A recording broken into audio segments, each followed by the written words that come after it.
Hey, my greetings to you and warm welcome to the lecture. I hope you are enjoying as much as I am enjoying taking these lectures.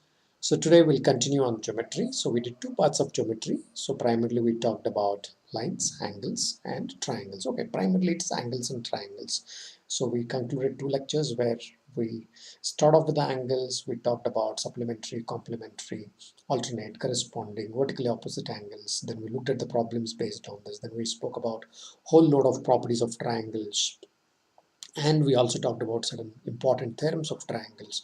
Then we looked at various problems built around those particular concepts which generally appear in our management entrance exam.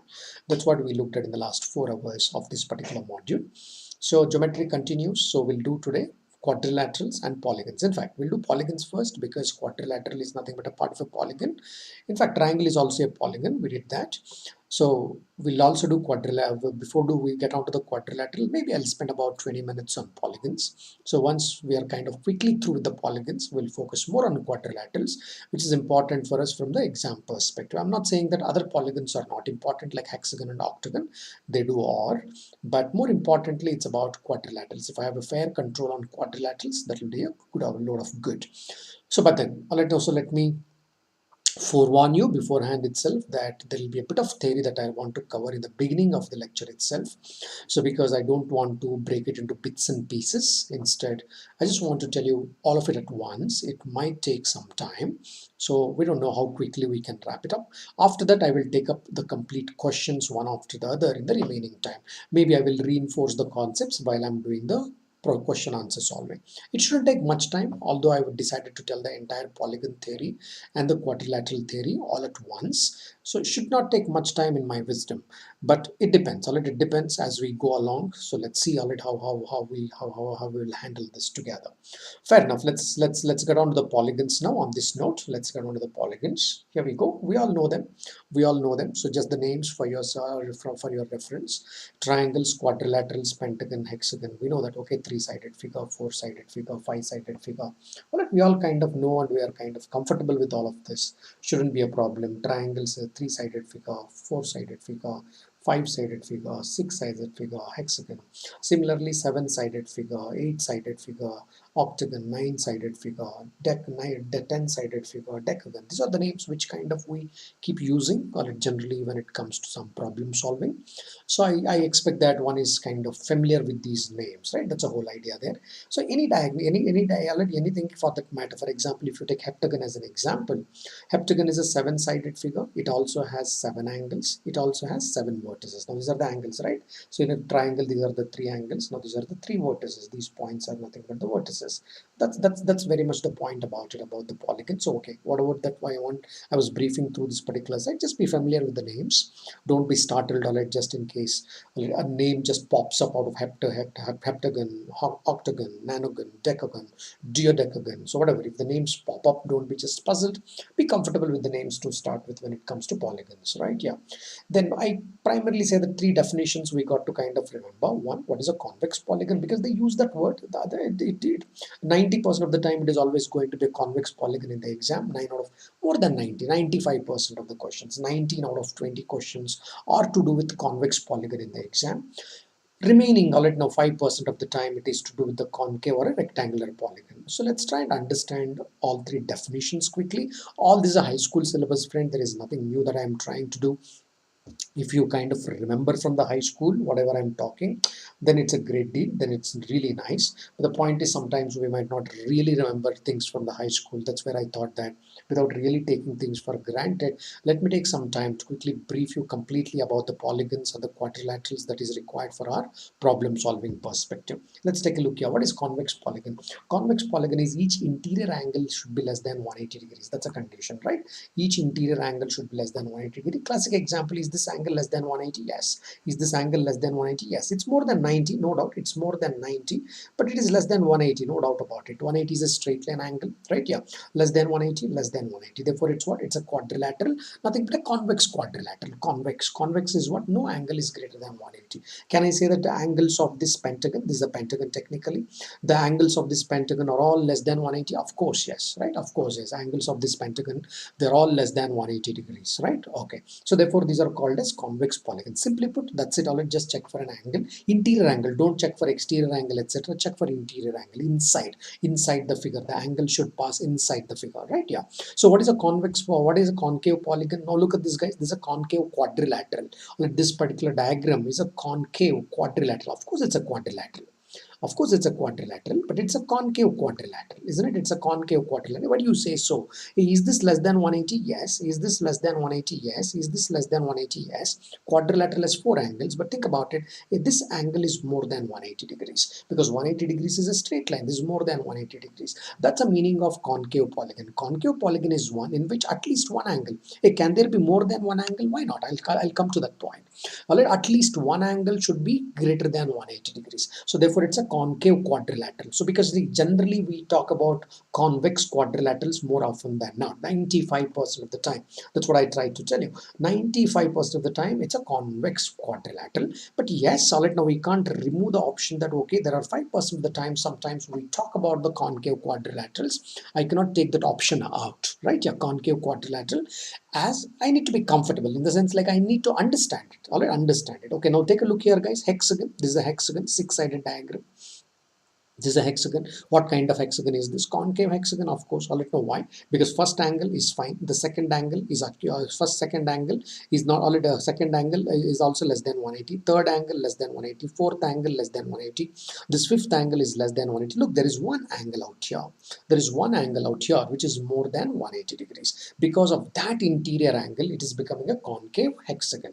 Alright, yeah, we can draw convex hexagons also, just like we did in the previous slide. We can also have the concave hexagons. Definition: concave hexagon, one of the interior angles, at least one of the interior angles would be greater than 180 degrees. Okay, let's keep this in mind. There were questions even built on the rectangular polygon.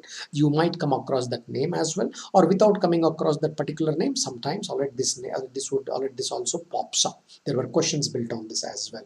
Let's take a look at this. What is rectangular polygon? Rectangular polygon is one in which every interior angle is either 90 degrees or 270 degrees. Okay, trust me, alright, to some of you it might sound like alien thought. What is this? Alright, now say, yeah, come on, go back to your high school book and see this. You have done enough study on rectangular polygon. Today it appears to be so because probably you're out of form. Out of form means it's been long time, alright, now since you thought about the polygons, the quadrilaterals, etc. mindfully. So therefore all the words look sometimes unfamiliar. Now don't bother, don't think that okay, you never studied them. Whatever I'm doing, you might have studied them. My job is to ensure that I will help you to recall certain important concepts required for cracking the aptitude test. In general, the management entrance exams. Right, okay. Rectangular polygon. So what is rectangular polygon? Every single angle should be either 90 or 270. Of course, polygon should be a closed figure, no doubt about it. Right, now think about this. This is 90. I'm going with the greens, 90. Yeah, this is 90. This is 90. This is 90. And this is 90. Now take a look at this. This is 270. Alright, this one is 270. This is one angle which is 271.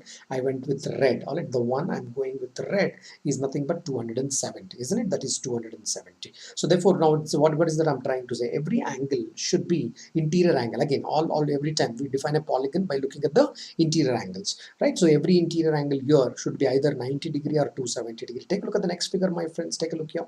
This is 90. Let me go now green. Let me go in green, all 90s. This is 90, 90 here, 90 here, 90 here, 90 here, and 90 here. Okay, and then look at them, the remaining ones. This is 270 because exterior angle is 90 there. Exterior angle is 90. Therefore, what about the interior angle? Of course, the interior angle is going to be, interior angle is going to be, one second. Right, the interior angle is nothing but 270 out here. Alright, this is interior angle is 270. There are two interior angles. Okay, I want you to understand one thing out here. If you look at how many 90 degree angles, number of 90 degree angles and number of 270 degree angles, just understand here. Number of 90 degree angles in this figure are 4. That's a green angles. Number of 270 degree angles or number of 90 degree angles are 5, and the number of 270 degree angles are 1. Number of 270 degree angles are 1. Take the difference, my friends, that is 4, right? That is 4. Okay. Same way, come to the second diagram. Look at number of 90 degree angles. Count them. All green angles, you count them. So therefore, I have 6 of them. That is 6. Yeah, how many 270 degree angles? Number of 270 degree angles are 2. Okay, what is the difference here? That's also 4. Okay, come to a square or a rectangle out here. Look at the number of 90 degree angles here. There are 4. 4. Assume that these are 90 degree angles. Therefore, all at 90 degree angles, let's take it as 4 here. Let's take this as 4. So how many 270 degree angles? Nil, which means number of 90 degree angles and number of 270 degree angles. 4 here, all right, 4 here, and this is nil. The difference is 4. Okay, something that I want you to notice is this difference is always constant. There are some beautiful questions built on this. There are some beautiful questions you will find built around this. As you start going into the exam kind of problems, you will find them. So, but just remember this. So therefore, this statement is important. In a rectangular polygon, the difference between the 90 degree angles and 270 degree angles is 4. Not in every triangle, not every polygon, only in a rectangular polygon. I hope everybody is comfortable and clear with the definitions of convex polygon, concave polygon, and rectangular polygon. In fact, the rectangular polygon is a subset of concave polygon. If you precisely say is a rectangular polygon is a type of either a concave polygon or it can also be a type of a convex polygon. Convex polygon. See, for example, this is convex polygon. Convex and rectangular. It is convex and rectangular. This is concave. Right? This is concave and rectangular. Right, therefore primarily in the books when you read, either the polygon is a concave polygon or a convex polygon. It is not a rectangular polygon. Rectangular polygon technically becomes a subset of them, right? Yeah, so therefore don't think that okay, we only studied about 2 types of polygons, either it should be a convex or it should be a concave, from where this rectangular is coming. I just added it knowing that okay, that word is important to us, the difference, this number 4 is also important to us. Keeping that point in mind, I added already as much as no. So I also understand that rectangular polygon is a clear subset of either convex polygon or concave polygon. It can be a subset of either of this. All right, let's go to the next one here. The next point that you got to remember, interior angles. Assume that I took a pentagon here. Let's say I took a pentagon. All right, in this particular pentagon, let me take a reference point. Simply take a reference point. Otherwise, the counting becomes difficult. Take a reference point. Right, then let me say that A, B, C, D. All right, that's a pentagon.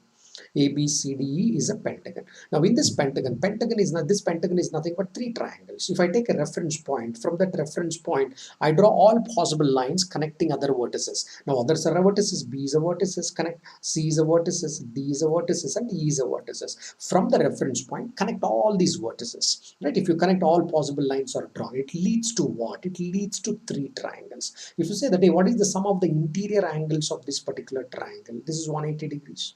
This is 180 degrees. Some of the interior angles of this particular triangle, the second triangle, right, that is also 180 degrees.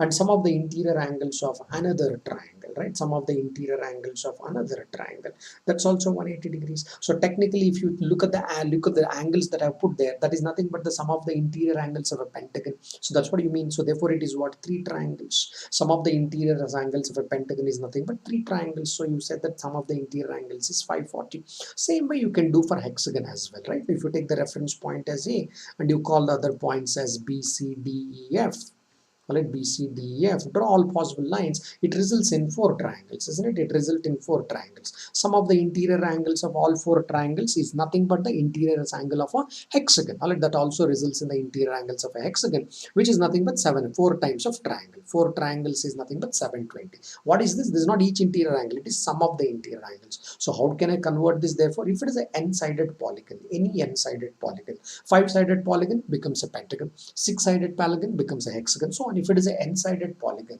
sum of interior angles is nothing but n minus 2 triangles. That is n minus 2 times of 180 degrees. Right, 1 minus 2 times of 180 degrees, isn't it? Yeah, okay. So you might have got this particular point. It should be clear to all of you. Fair enough. All right, let's just keep this in mind and let's keep moving. I'm just making the things clear to you, just helping you to recall things quickly from your high school, all things put together quickly.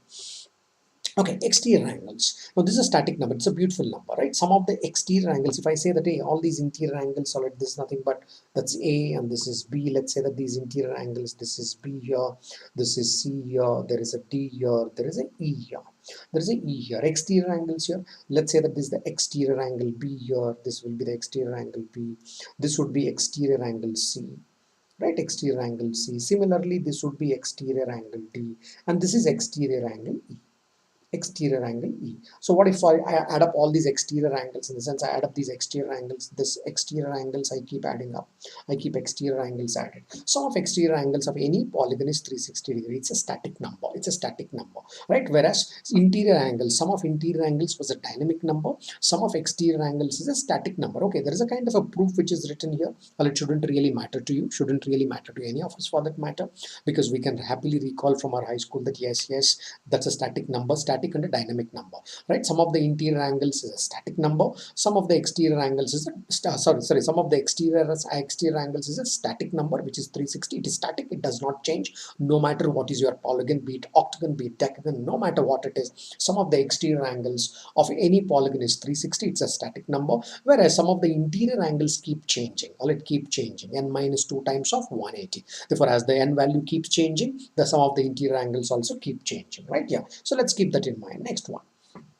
Next one, there is something called regular polygon, right? I'm introducing the word regular polygon. Yeah, what is a regular polygon? All sides are equal and all angles are equal. Two conditions. First condition, all angles equal and all sides equal. All sides equal. Now you may say that, hey, in the triangle, didn't we learn that if all angles are equal, all sides are equal? That is true only in triangle. That is true only in triangle, right? In a triangle, if all sides are equal, all angles are equal, is true only in triangle, not any other polygon. Which means, say, in a quadrilateral, it is not true. Of course not. Take a rectangle for that matter, all angles are equal. Take a rectangle. Take this sheet, or no, take this piece, or all the angles are equal. Of course, yes, this is a rectangle, all angles are equal. Does this mean that all sides are equal? Of course not. Of course not. Of course not. Okay, now all sides are equal. Let's say take a rhombus. Take a rhombus for that matter. Take a rhombus. Let's take a rhombus here.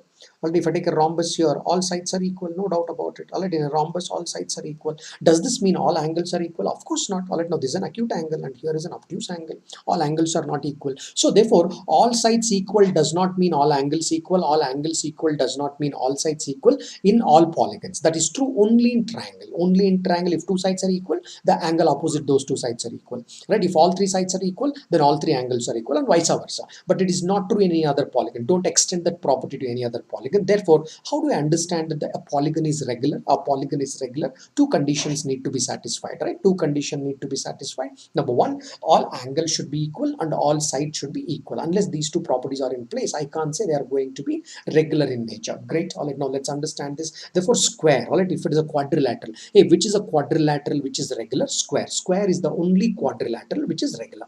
All right, neither not rhombus is regular, parallelogram is not regular, none of them are regular. There is only one regular quadrilateral. That regular quadrilateral is called a square, right? We call it as a square. Okay, now hereafter what we call this is a regular pentagon. We can simply call this as regular pentagon, right? Regular pentagon means what? All angles equal, all sides are also equal. All angles equal and all sides are equal, which means if I call this as x, this is also x, this is also x, every single angle is going to be x here.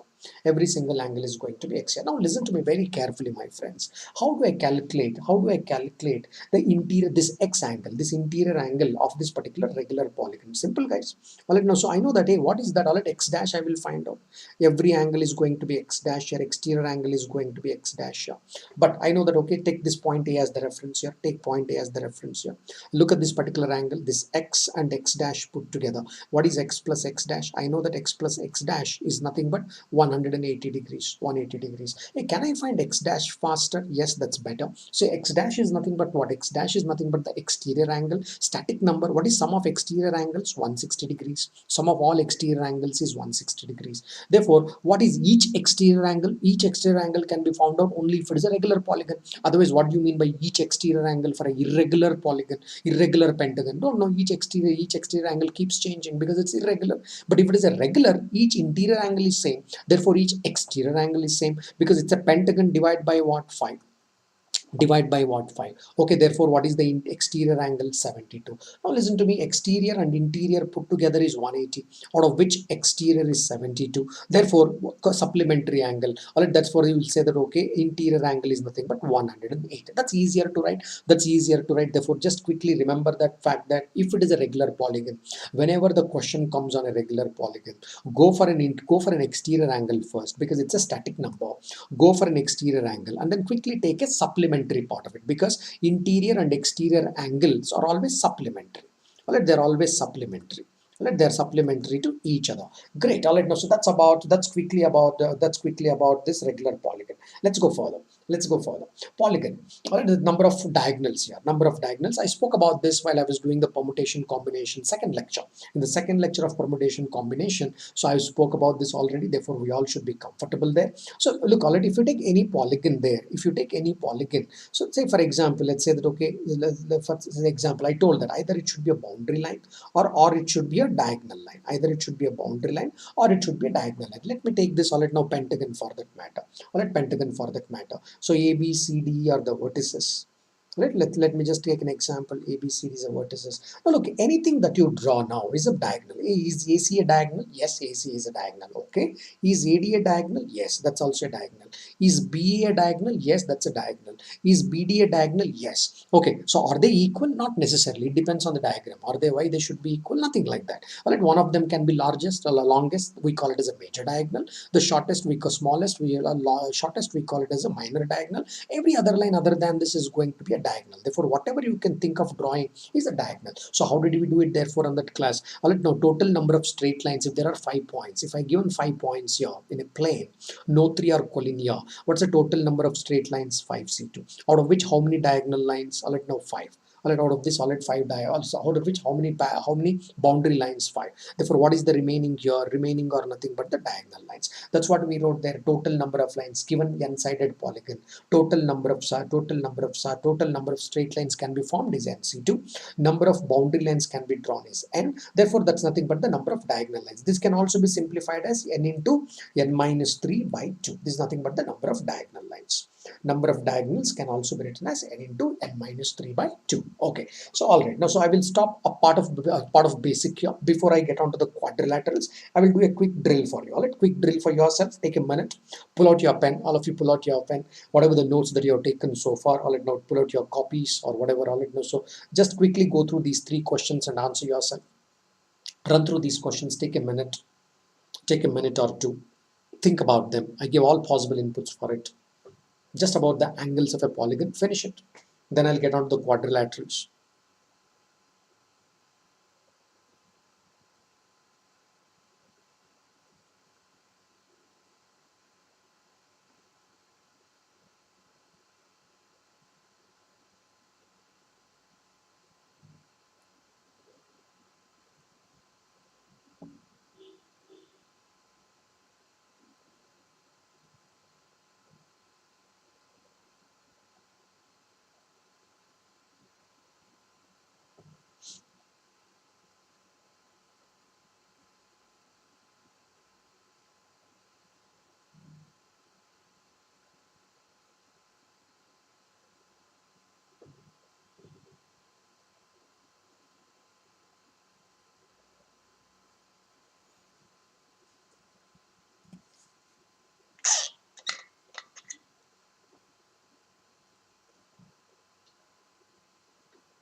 Yeah, it's time. Let's do it together. It's time. Do it together with me. What's the measure of each first one? There are 3 questions out here. There are 3 questions out here. Let's take one at a time. What's a measure? I'm sure all of you have done it, but nevertheless, let me not take it for granted. So let me do it together. Let's do it together just in case to verify the responses that you had. What is the measure of each interior angle of a regular octagon? Each interior angle, the word is regular octagon. Therefore, I can find it. Otherwise, I cannot find it. Or some of the angles I can find, but each angle I cannot find. All right, yeah. So therefore, he's saying that each interior angle of a regular octagon, I will find the exterior angle first, as I told you. Exterior angle is nothing but 360 divided by 8.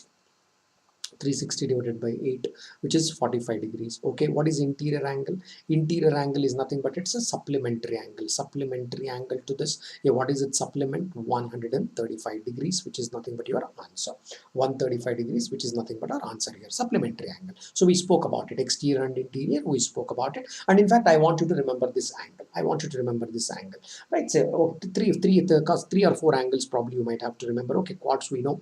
Okay, so let's talk about a pentagon. Pentagon, interior angle of a pentagon. I want you to remember, which we just did some time back, 108 degrees. Interior angle of a, or interior angle of a hexagon. I want you to remember. Call it hexagon, interior angle of a hexagon. So which is nothing but 120 degrees. Interior angle of a octagon. I want you to remember interior angle of an octagon, which is 135 degrees. These three I want you to remember because there are some questions on it which are kind of built around this. We'll see them later.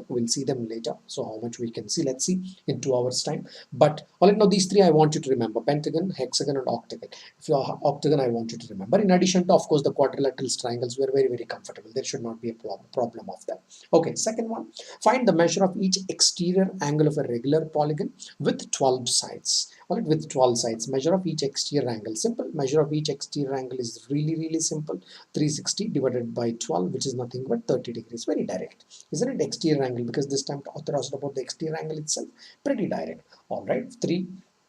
Find the number of diagonals in an anagon. Fine, we said that the number of diagonals is a function of n into n minus 3 divided by 2. n into n minus 3 divided by 2. Anagon, 9. So therefore 9 minus 3, which becomes 6 divided by 2. All right, therefore you say that there are 27 diagonals in an anagon. There are 27 diagonals in an anagon, right? Yeah. So n into n minus 3 by 2. You can directly remember this, and thereby we reach our response. Okay. Now I want you to pay clear attention for the next 6 or 7 slides out here. So I might take well some time, but some of the properties are very, very important for you to recall from your high school, because you would have read so much about these quadrilaterals, no doubt about it. But then there are certain things which are important, prominent from the exam point of view, from our exam point of view. Therefore, pay attention. I will reiterate some of the important things. So therefore, just quickly understand and absorb, try and absorb and try and recall these things. Okay, let's go to parallelogram. Very, very foundational figure. If you ask me, two very foundational figures in quadrilaterals. One is the parallelogram, the second one is the trapezium. These are the two very foundational pictures when it comes to the quadrilaterals. If you are in good control of parallelogram, if you are in a good control of trapezium, fairly all right. Now rest every other diagram can be sorted with respect to any criticality, known, unknown, it can be sorted. Right, let's take a look here. What's a parallelogram? Definitions and all we simply know. Both pairs of opposite sides are equal. We all know about it. So so the properties are fine. Opposite sides are equal. Let's quickly run through without wasting much time. Run through. So it does not read too much of an explanation. I can leave it for you to read, but I will anyway read it for you. Opposite sides are equal. We know about it. Opposite side, that's AB and BC here. Already know length of AB is also equal to length of CD. Something like that. Opposite angles are equal. We know about it. If this is X and this is X. And of course, this has to be a supplementary angle here. So if this is Y, of course, all right, now, so I'll directly write it as 180 minus X. This also becomes 180 minus X.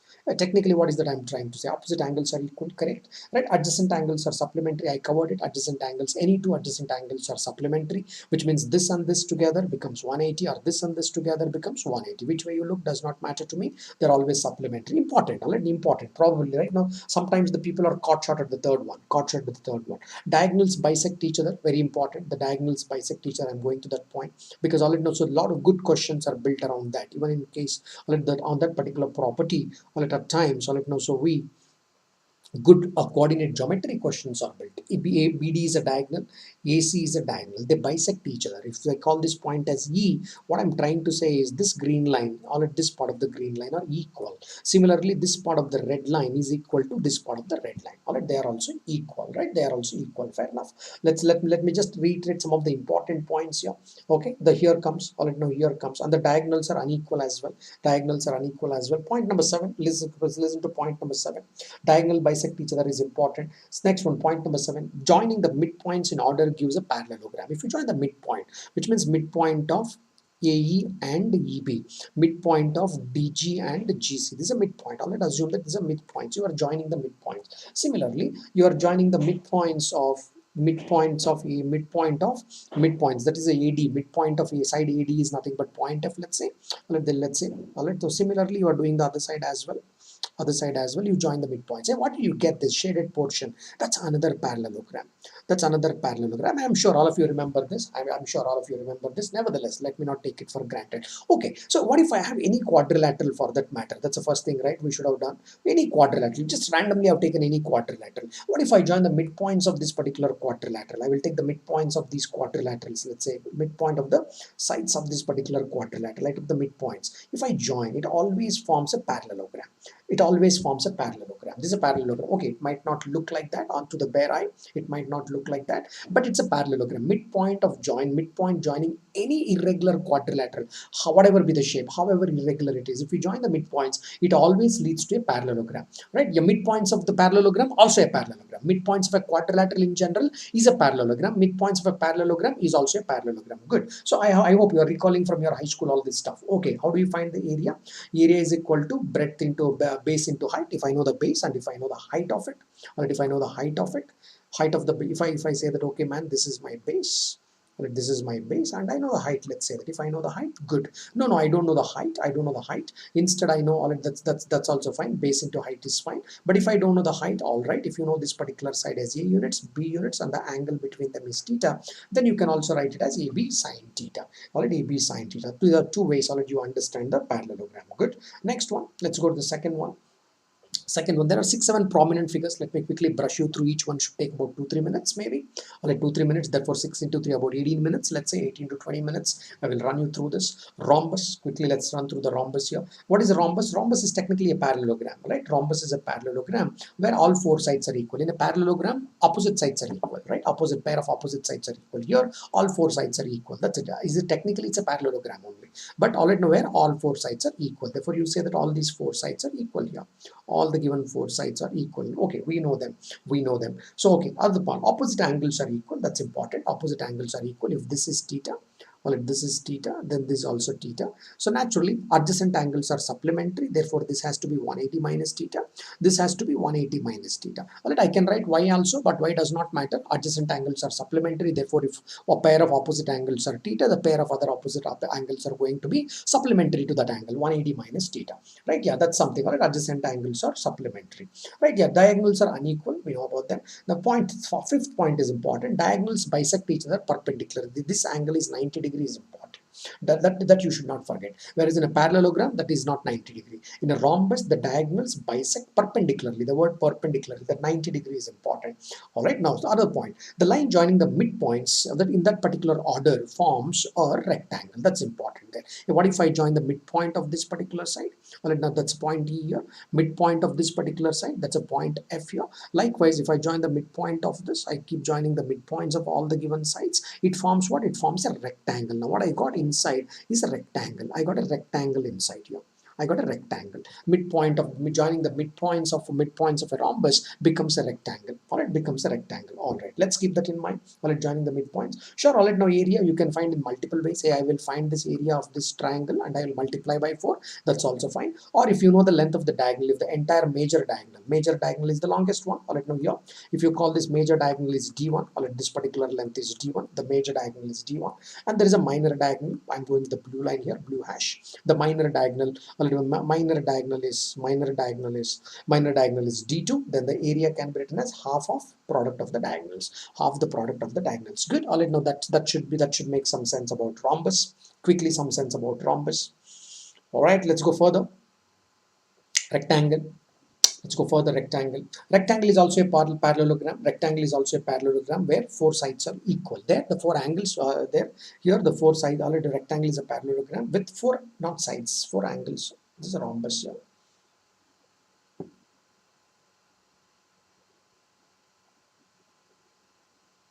All right, four angles are equal. Sorry.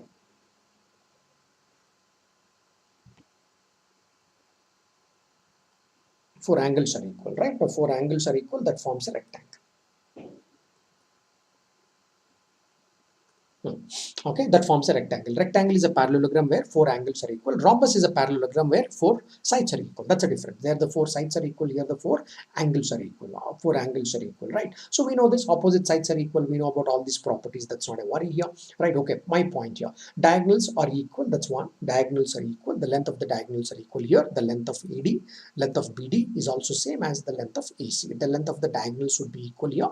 Length of the diagonals are equal here. Whereas in the rhombus there was a major diagonal and there was a minor diagonal. There is no major and minor here. In a rectangle, the diagonals are equal, but the diagonals do not bisect perpendicularly. There it was a 90 degree. Here it is not a 90 degree. The diagonals don't bisect. All the diagonals bisect each other. That's right. All these four lengths are equal here. All these four piece lengths are equal here, but they don't bisect perpendicularly. There is no 90-degree angle there, my friends. Right? Yeah. Okay. Next one. The joining. All right. Joining the midpoints, the order forms a rhombus. Joining the midpoint in the order forms a rhombus. Look, call it now what you studied there. Hey, joining the midpoints of a rhombus. Joining the midpoints of a rhombus led to rectangle. Joining the midpoint of a rhombus led to rectangle. Joining midpoints of a rectangle leads to rhombus. See why I'm talking about this. Sometimes what happens is we'll be able, we can ask all it now, joining the midpoints the figures are formed like that. Up to infinite diagrams are formed all it by joining the midpoints. What will be the area of all such possible rectangle, all such possible figures that have been drawn? So then it becomes a GP infinity. Then what you should understand, that okay, there is going to be one GP for rectangle and one GP for rhombus, something like that. There, from that perspective, it is important. Okay, just remember for now, rhombus leads to rectangle. Rhombus, joining the midpoints of the rhombus gives a rectangle. Joining the midpoints of a rectangle gives me a rhombus. Let's remember that much for the time being. Okay, why I'm circling some of the things is I've seen that okay, some of my students forgetting those circled parameters. All right, those circled parameters, some of my students forget. Therefore, I kind of all it ensured that I just circled it so that it sticks to your mind. Those points stick to your mind. Fair enough. Let's come to the next one. All right, so square, we all are comfortable. Only one point I want you to remember. Joining the midpoints of the sides of a square also gives a square. Joining the midpoints of the sides of a square, you join the midpoints of the sides of a square, that also gives another square. Area can be a side square. You can take a side and then you can square it, or you can take a diagonal of a square and divide by 2. Diagonal is also fine. You can take the diagonal of a square of the diagonal and divide by 2. Square of the diagonal, divide by 2. Okay, we are all comfortable with this. Joining the midpoints of a square gives a square again. All right, that's a point I was trying to make. All right, that's a point I was trying to make. Great, let's go further. My friends. There's another diagram here, kite kind of a diagram. So what is this? All right, now this we come across. We'll see the examples later. So but at least try and understand what is this. Two pair of adjacent sides are equal. So now here, all right, in this diagram, AD is equal to this. These two pairs are equal at the same time. All right, at the same time. So length of CD is also equal to CB. That's what you mean by the kite kind of a diagram, where the pair of adjacent sides are equal. And also the diagonals bisect perpendicularly here. That's important. The diagonals bisect perpendicularly here. And also there is a major diagonal and a minor diagonal. Remember, the major diagonal bisects the minor diagonal perpendicularly.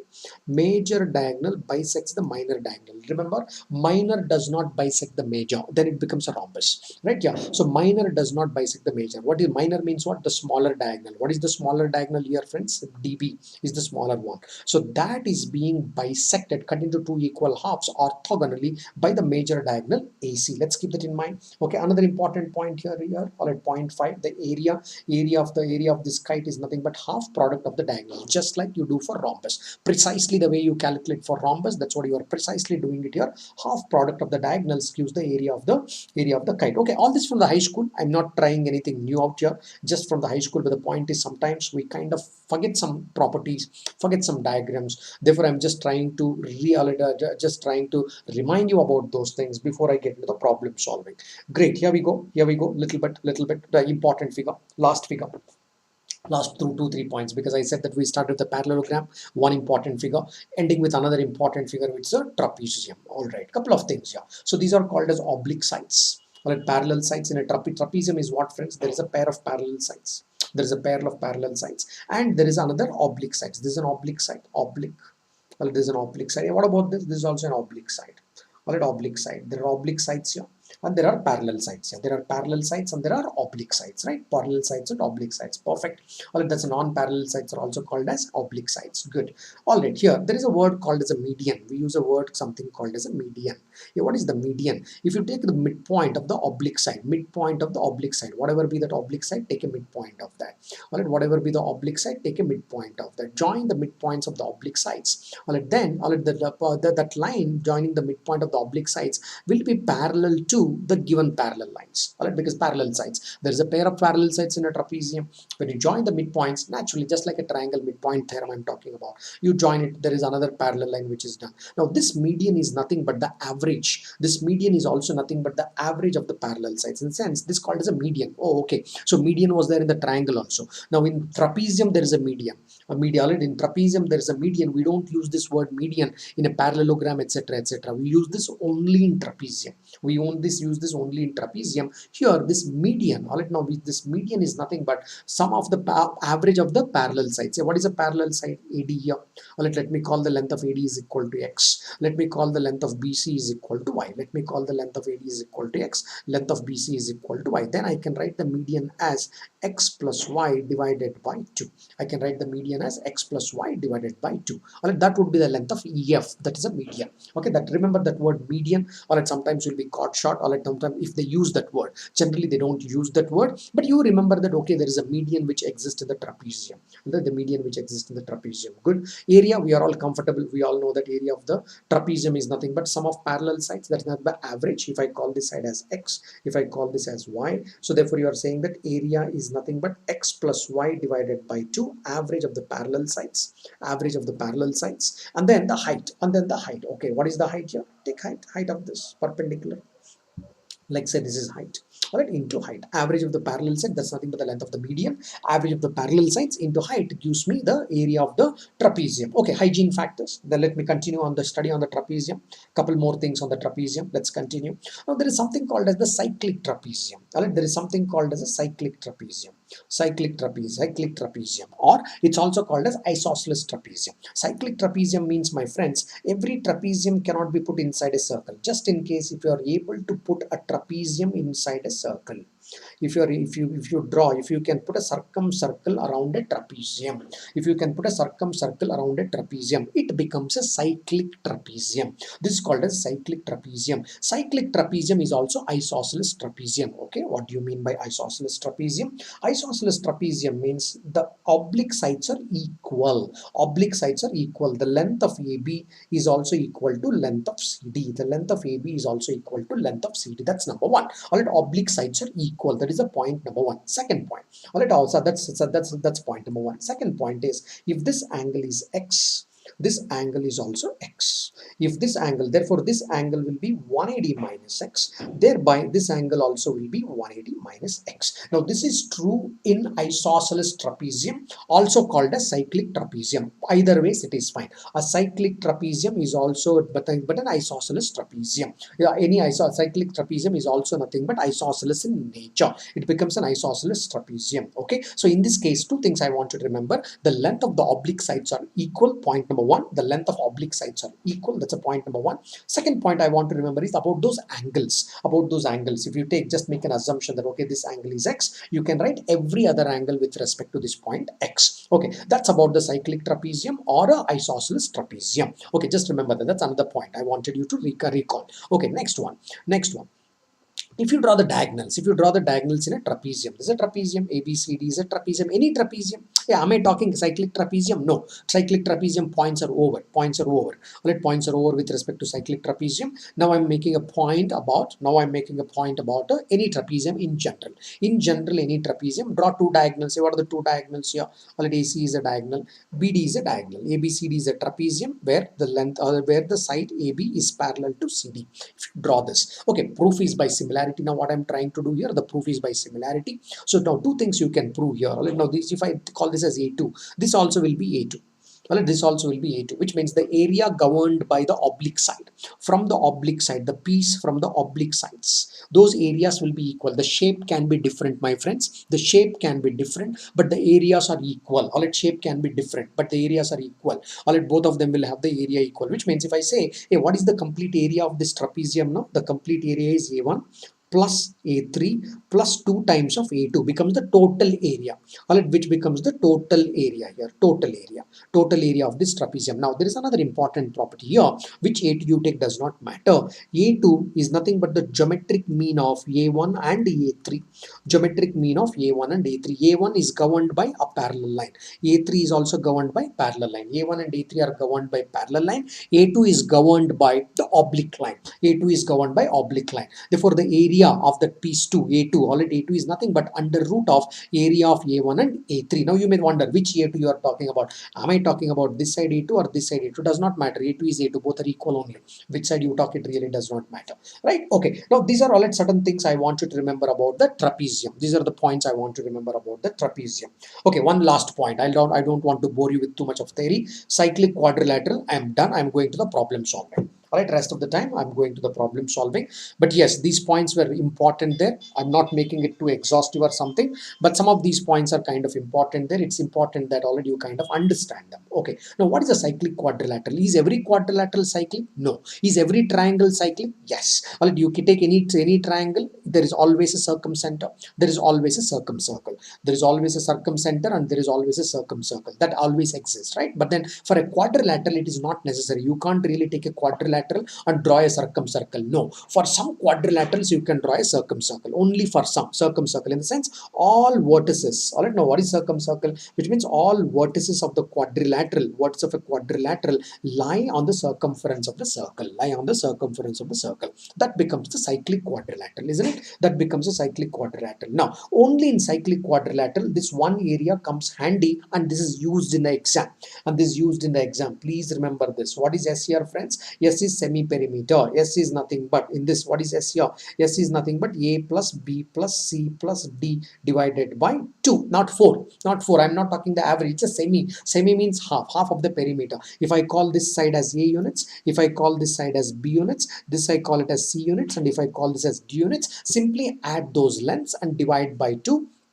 It can be any irregular geometry there inside a circle. Any irregular geometry. A need not be equal to B, which need not be equal to C, which need not be equal to D. Any of this. A plus B plus C by 2. All right, that becomes the semi-perimeter. Then after that, all right, now start using S minus A, S minus B, S minus C, S minus C. Under root becomes the area of a cyclic quadrilateral. Don't try to do it for any other quadrilateral. In the sense, like, you found a quadrilateral there, 4 sides are given. If the cyclic is not been set, if it is not a cyclic, if that word is not there, don't try to find the area using this particular approach, this particular formula, Heron's formula, we call it as. This is true only for cyclic quadrilateral. Number 1.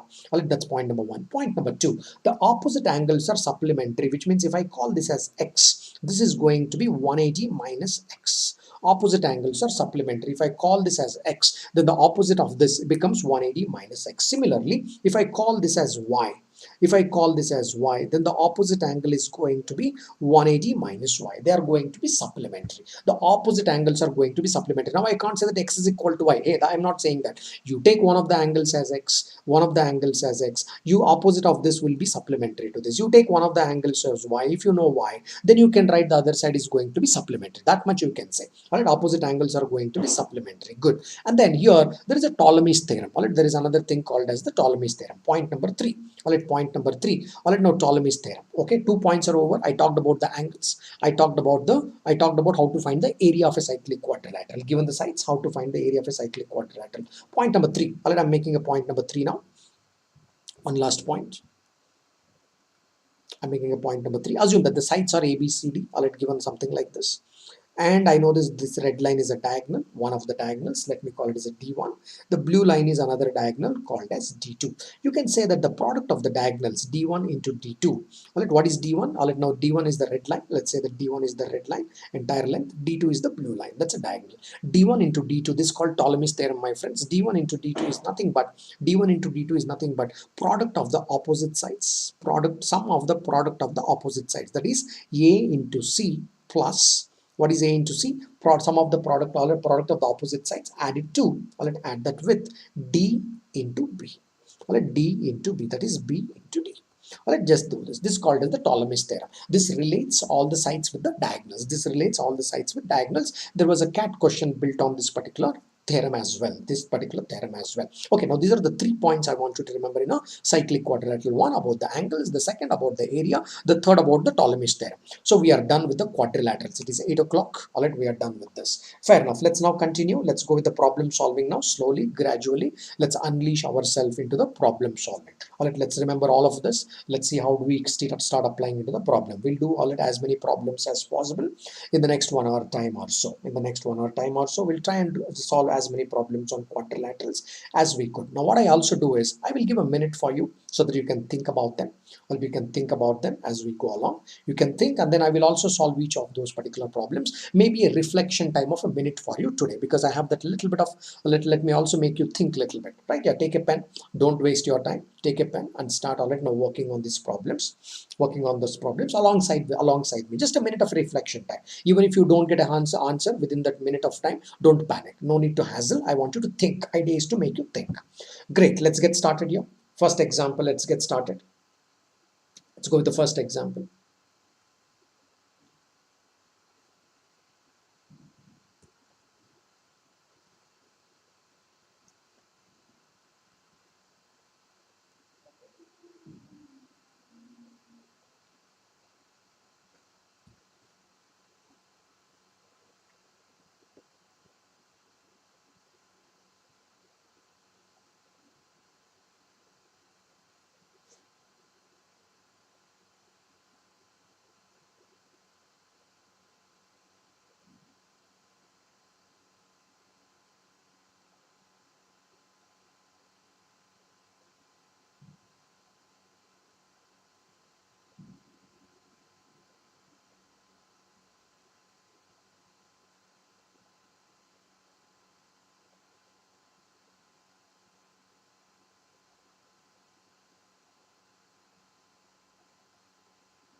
Yeah, time. Let's do this.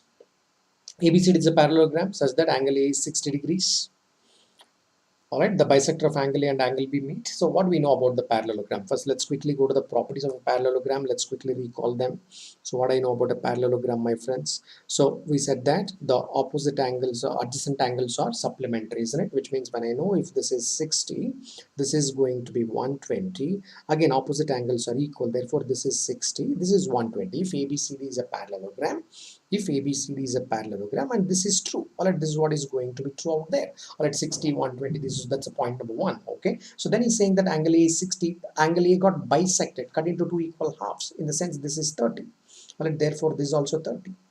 All right, so I know that angle B. All right, now this was my angle B. I just redraw the diagram on the other side just to put the angles to perspective, right? Okay, angle B is 120 degrees. That's also bisected. Angle B also bisected. Great. All right, this bisected. Therefore, this is 60. It might not look like in the figure. That's all right. It might not look like. It looks something like a 30 degree there. Does not matter, right? All right, now that's a 60. This is also 60 because author is saying that it is a bisector. Let's put that. It's a schematic diagram. It is not drawn to the scale. All right, so therefore that's 60. So now you put that in such a way that all right, this whole parallelogram should be constructed in such a way that these two lines go and meet on DC, a point E, or which lies on DC. That's how you got to build this parallelogram. Anyway, schematic diagram is enough. You don't have to sit with a scale, measuring scale, the protractors, all that, no compass. All that is not required to put this. Okay, schematic diagram is good enough for us. All right. So now we also know that, hey, what is this angle C here? Angle C 60 degrees. Very good. Angle C 60 degrees. Good, friends. All right. Yeah. So now therefore focus on the triangle. Now I want you to look at the triangle BCE. I want you to look at the triangle BCE. This one BCE. Look at the triangle BCE. Two of the angles are 60 each. This is 60 and this is 60. 120. Therefore, what should be the other angle? That's also 60. All right. That's also 60. Oh, fair enough. All right. That's good. So what is given to me? The BC is 5 units. Now listen, guys. This BC is what? How many units? 5 units. Therefore, how much should this be? This also should be 5 units. How much this should be? This also should be 5 units. This also should be 5 units. And what about this? This also should be 5 units. Just this 5 units. BC is 5 units. Because I know BC, this AB, already BC is an equilateral triangle. Equilateral triangle. Because of the property of equilateral triangle, I know that already all those measurements are 5 units there. Because it's a 60 already is an equilateral triangle. And I know that BC is also equal to AD. We know that BC is equal to AD because it's a parallelogram. Opposite sides are equal. The measure equal. Right? So therefore that's also fine. So far, alright, now this is where we reach. This is where we reach. Okay, it does not look like. Now come back to another triangle here. Take a look at the triangle ABE. Look at the triangle ABE, my friends. ABE triangle here. This is the triangle I want you to look at. ABE triangle. Two angles are there. There is a 30 and 60. Therefore, what should be the third angle? It should be 90 degree. It does not look like. Alright, it does not look like. Don't panic. It does not look like a 90 degree one, but it is 90 degree. That's it. It is 90 degree. Alright, there is no choice in the matter. It must be 90 degree. Correct? Alright, that's 90 degree. Okay. Yeah, what about this particular angle? This is 120 degrees. Yeah, how do you know? Because it's already know. We know it here. D is 120 degree. We know from the property of a parallelogram. Good. Yeah, therefore, what should be this particular angle? This should be 30. Alright, this should be 30. Why? Because the which triangle? Look at the triangle AD. Look at the triangle AD. In the triangle AD, two angles were known. Alright, 120 was known and 30 was known, or a straight line angle. Whichever way that you want to conclude does not matter. We all comfortably arrive at this 30 here. We all comfortably arrive at 30 here. Therefore, ADE is what kind of triangle, my friends? It's an isosceles triangle. Isosceles triangle. What do you mean by isosceles triangle? Two angles are equal. Therefore, the side opposite those two angles will be equal. Because this is 5. Because this is 5, side opposite 30 degrees. This is also side opposite 30 degrees, which becomes 5. All at which becomes 5. You got the length of CD. What is the length of CD? Therefore, 5 plus 5, which is equal to 10 centimeters. 5 plus 5, which is equal to 10 centimeters. Beautiful question. Beautiful question. So we use the properties of parallelogram to start with. But again, it boils down to what? Triangles. It boils down to what? Triangle after that. That's fair enough. But then already you started by what? You started by knowing certain properties of parallelogram. And then you concluded this particular study. Beautiful question. Really beautiful question. One of the exam questions it was. Really beautiful question. Let's go to the next one. Another exam question. I'm taking straight from the exam. Straight from the exam. That helps us. That helps each one of us. Take a minute. Minute is your time. Rest is my time. A minute is your time, friends.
Time. Do it with me.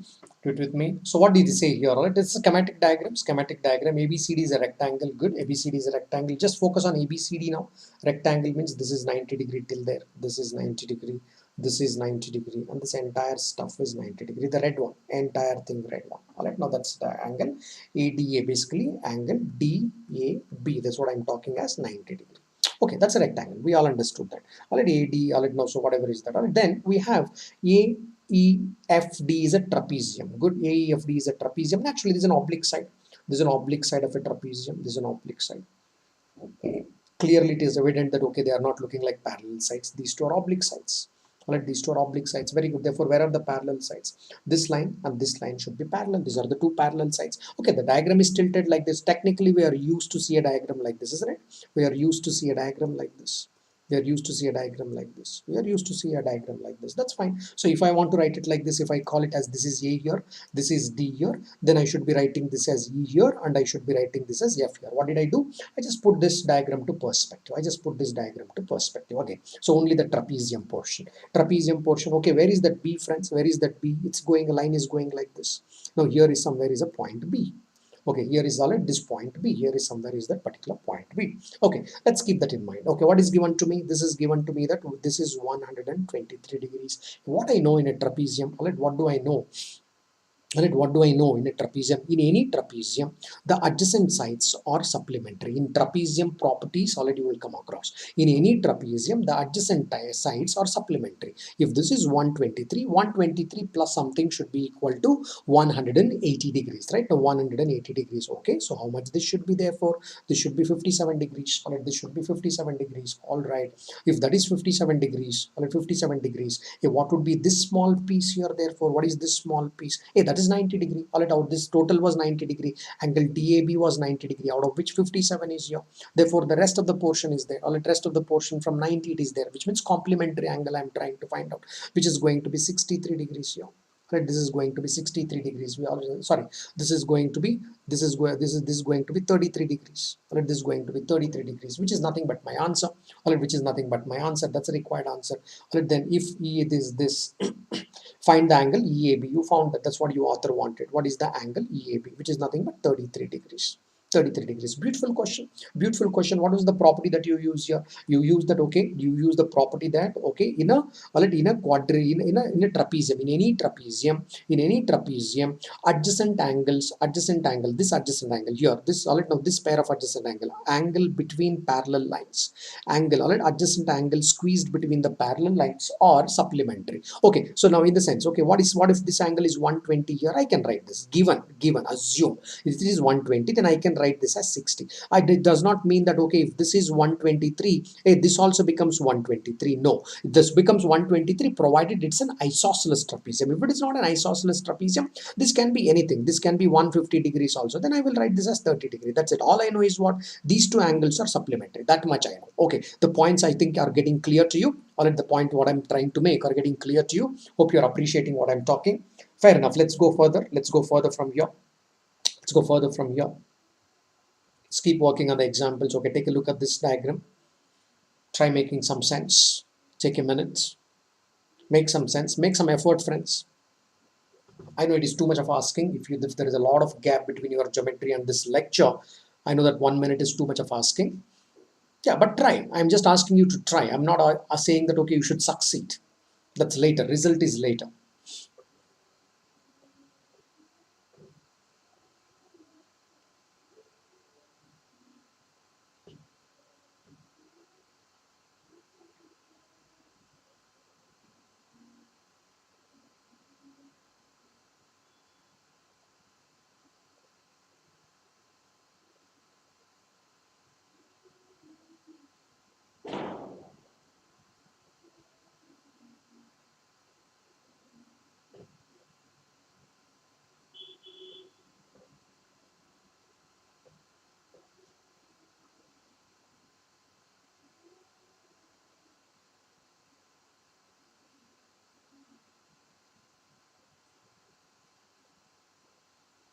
Oh yeah, okay. Do it with me now. All right, it's time. Do it with me. So I can't give too much time. All right, no. So you understand the constraint, the limitations we both have.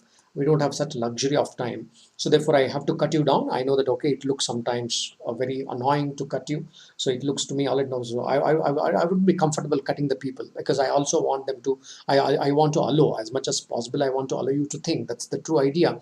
But the point is, we are limited by time. We are controlled by time. Therefore, so let's. I have to cut you off. All right, don't be off. Don't take it as an offense there. So let's do this. All right, let's say. Let me put it like this to a perspective. Now, this was a key word. AB is parallel to DC is a very key word out here. If I say AB is parallel to DC, all right, this also means, all right, if the moment you understand that AB is parallel to BC, all right, the moment already you understand that in a right sense AB is parallel to BC, that also leads to cyclic trapezium. So draw two parallel lines first of all. Let's draw two parallel lines. I'm redrawing the diagram to make a better sense. I'm redrawing the diagram to make a better sense. Yeah, all right, now there are two parallel lines. First, let me put those parallel lines to perspective.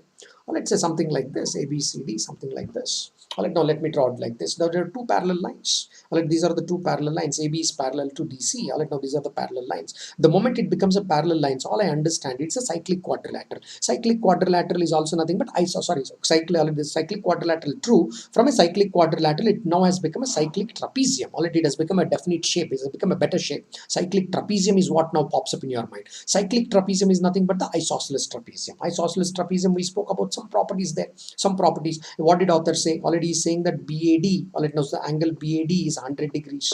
Let angle B, let me put it like this, just to make a better sense.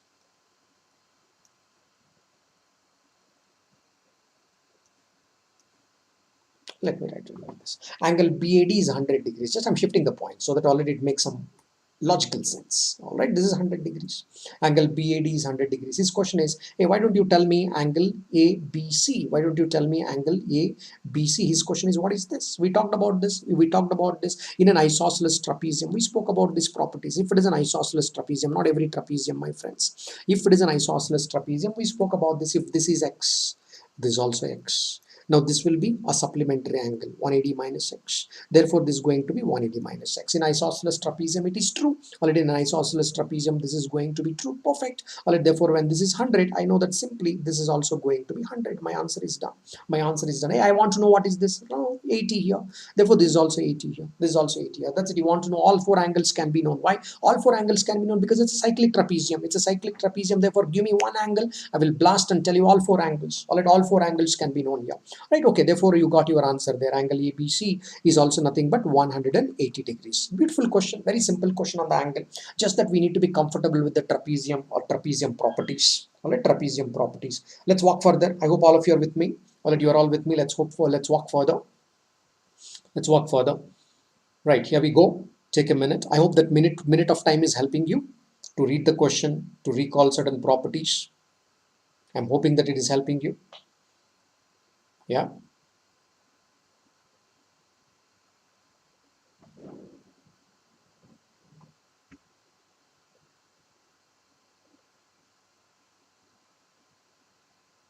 Don't relax your mind. Keep working.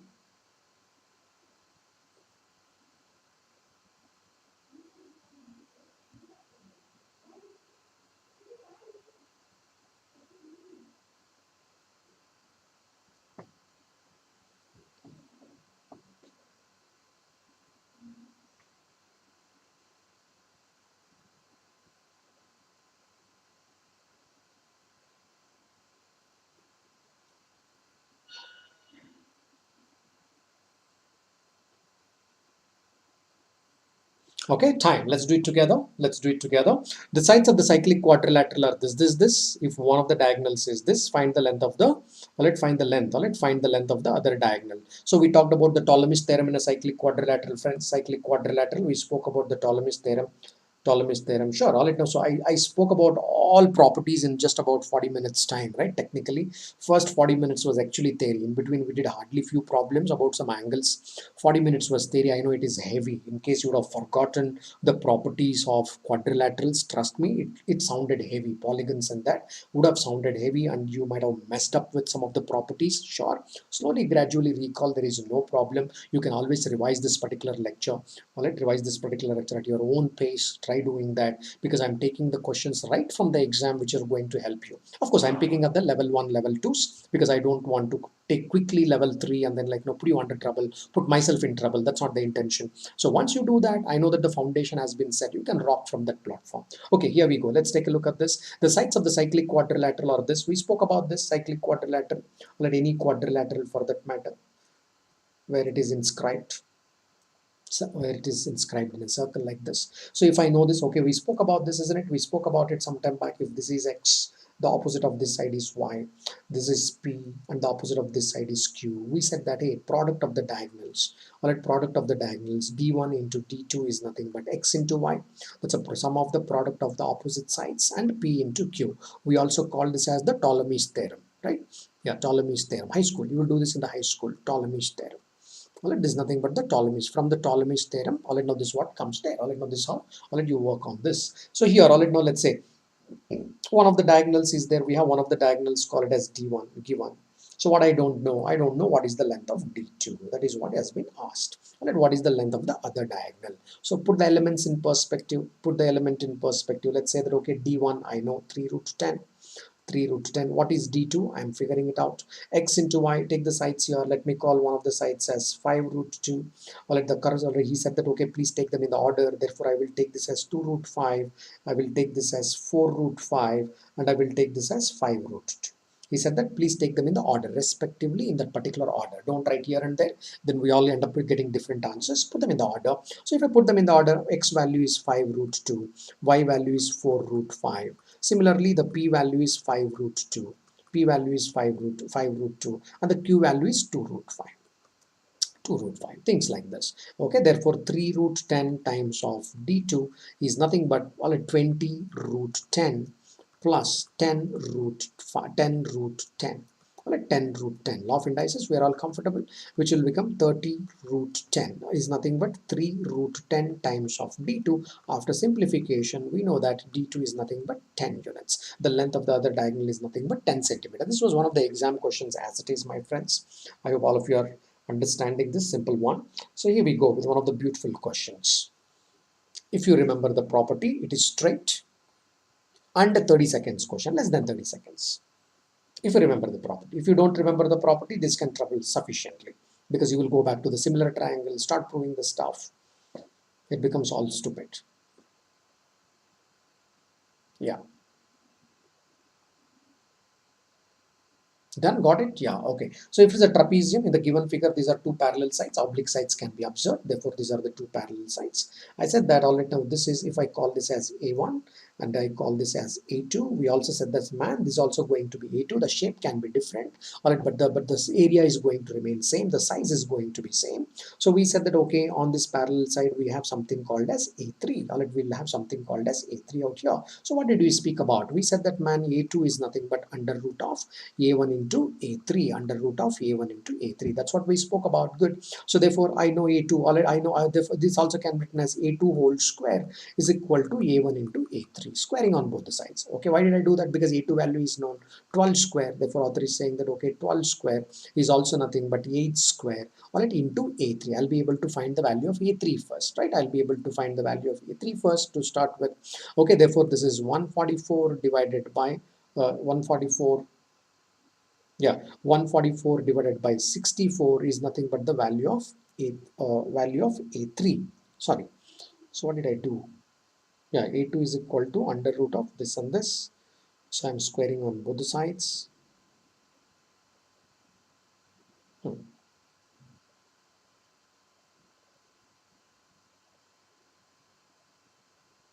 8 square I do. That's a mistake. I was wondering that why it has become so small. Yeah, a1 is 8. Yeah, sorry. All right, a1 is 8. Right, a1 is 8. Therefore a3 is nothing but 18. Right, 18, A3 is nothing but 18. All right, you got the value of this as 18 here. Good, all right, yeah, this is 18. Therefore, A2 is nothing but how much? A2 is also nothing but 12. This 12 you can map it here. This 12 can be mapped with this particular 12. Hey, did I get the complete area here? Of course, yes. All right, did I get the complete area? You did. All right, the total area of this particular diagram is nothing but 50 square units. What is the area here? Total, add up all the numbers here. If you add up all the numbers, it turns out to be 50 square units. 50 square units, right? Good. All right, there we go. I think it's a pretty simple one. So I just wanted you to recall this. I wanted you to recall this property from this diagram. Okay, let's go to the next one. Let's go to the next one. Don't make it monotonous, guys. Try to break that monotony. Involve and keep writing to yourself. If you keep listening, it will become very static in the mind. It becomes boring. When you try and involve and you start writing, you can kill that monotony. Your involvement can be a different activity. Therefore, write it. Otherwise, it sounds very monotonous.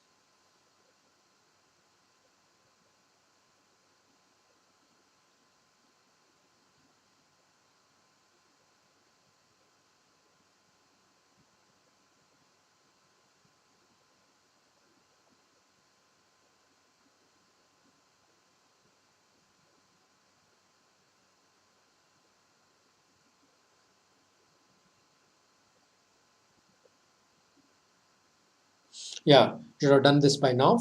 All right, so what is this measurement here? It's a rectangle, isn't it? This is a given diagram is a rectangle. This diagram is a rectangle. All are 90 degrees only. This is a rectangle. Good. What about this? This is 8 units. Why? Because this is 6 units. This is 2 units. It might not look like, but that's what the dimensions given in the figure are. Right? It is, may not be drawn to the scale. All right, that's 8. Therefore, I know that this is 8. Now, all of you focus on this piece of the triangle, friends. Just focus on this piece of the triangle. Two sides are given. Pythagorean triplet. This is 8 here. This is 6 here. Therefore, what is the length of AC? Length of AC is 10 units. Therefore, what is the length of AC now? length of AC is nothing but 10 units, 6, 8, and therefore the length of hypotenuse is nothing but 10 units using this hashed triangle. If you focus on the hashed triangle, all right. Now what do you do? All right, now just take a look at this triangle like this. Make AC as the base here. Take that B somewhere there. Take that B somewhere there.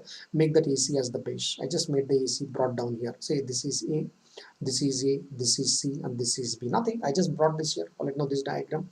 I put it to perspective. What is the length of AC here? 10. What is author is trying to say? Hey, look at AB and drop the midpoint. Okay, I took the midpoint of this.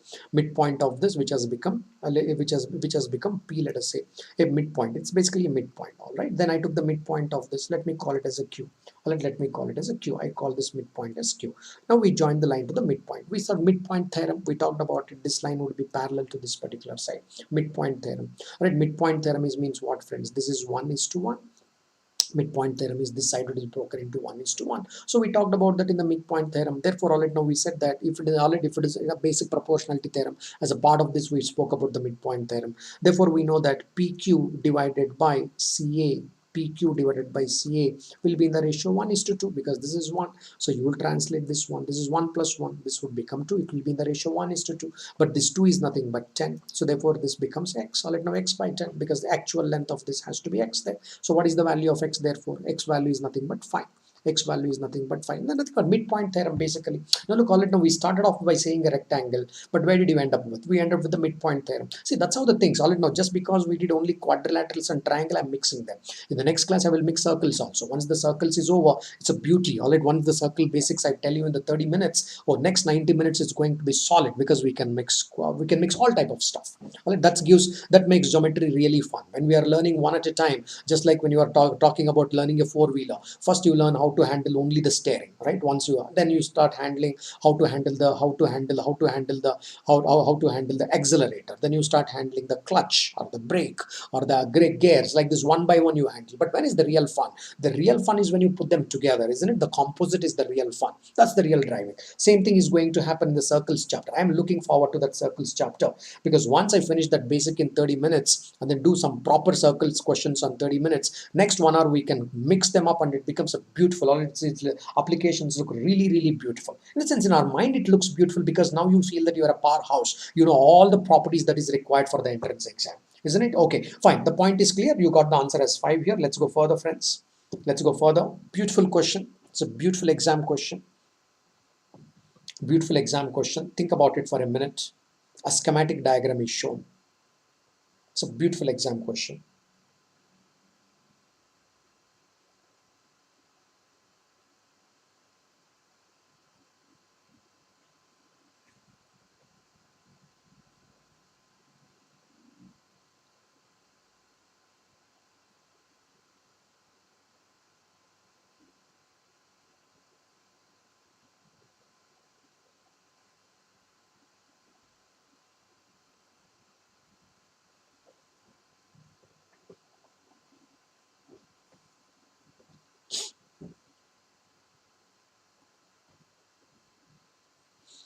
Okay, time. Let's do it together. Let's do it together. It's an isosceles trapezium mentioned. The 20 is given, 52 is given.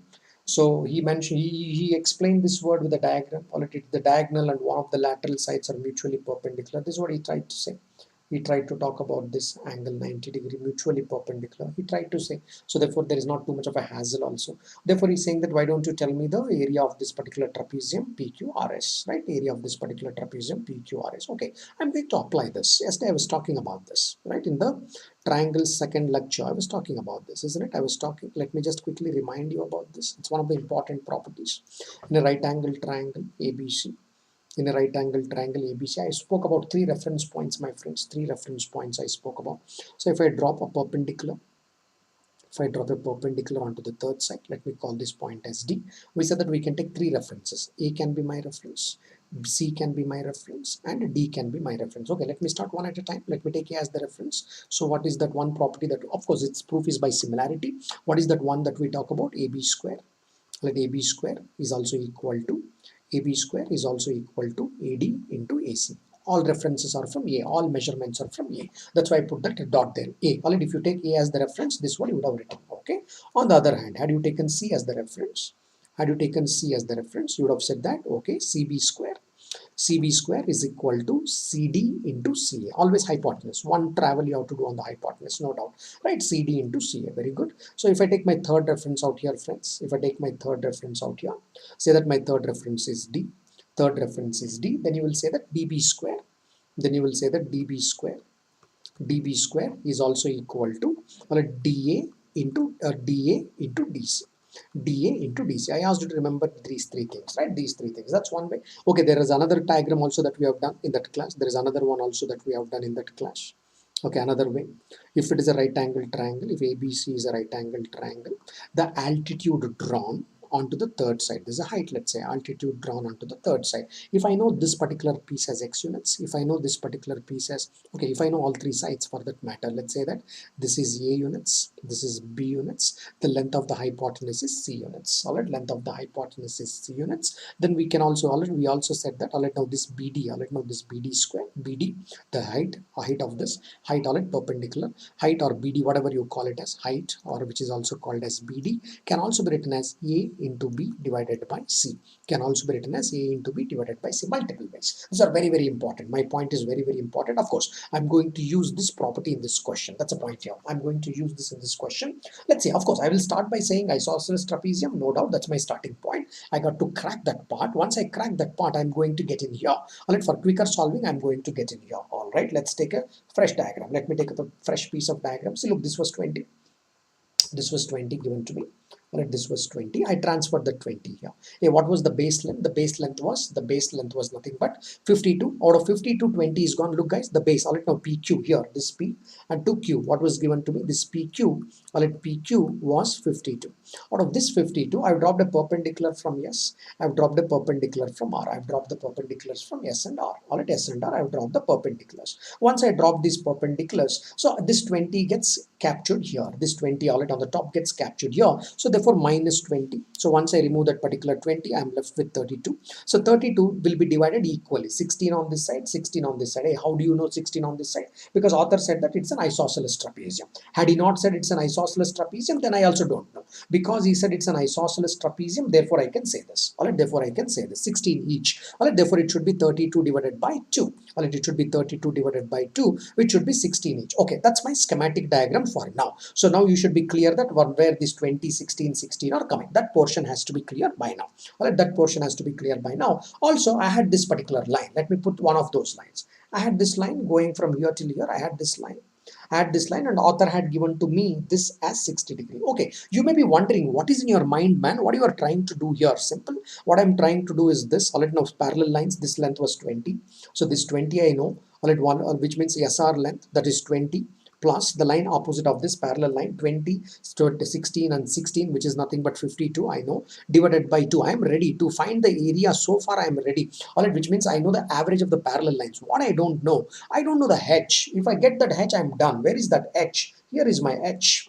All right, if I get that H, my job is over technically. That's what I'm trying to find out. That ST length, which is my H, is what I'm trying to find out. All right, that is what I'm trying to find out. Fantastic, very good. Now take a look at this. How do I find this particular H therefore? All right, now let's try and find this H. So how do I find this particular H here? Let's find this particular H here. That's what we are trying to find it out here. So now consider this particular triangle. Consider this particular triangle. Consider this. All right, now upside down. I want you to focus completely on this triangle. Focus on this triangle here, friends. Okay, so I'll put those names. This is my S, this is my P. Basically, I want you to look at the triangle S, P, and Q. Right, I want you to look at these particular parameters, S, P, and this particular Q. Right, yeah, the S, P, and Q is what I want you to kind of look it at. I'll let now look at these particular parameters. Okay, S is there, P. I'll let now yes I have written, P I have written, my Q is here. My Q is here. Okay, then where is the T coming out? The T is coming out somewhere here.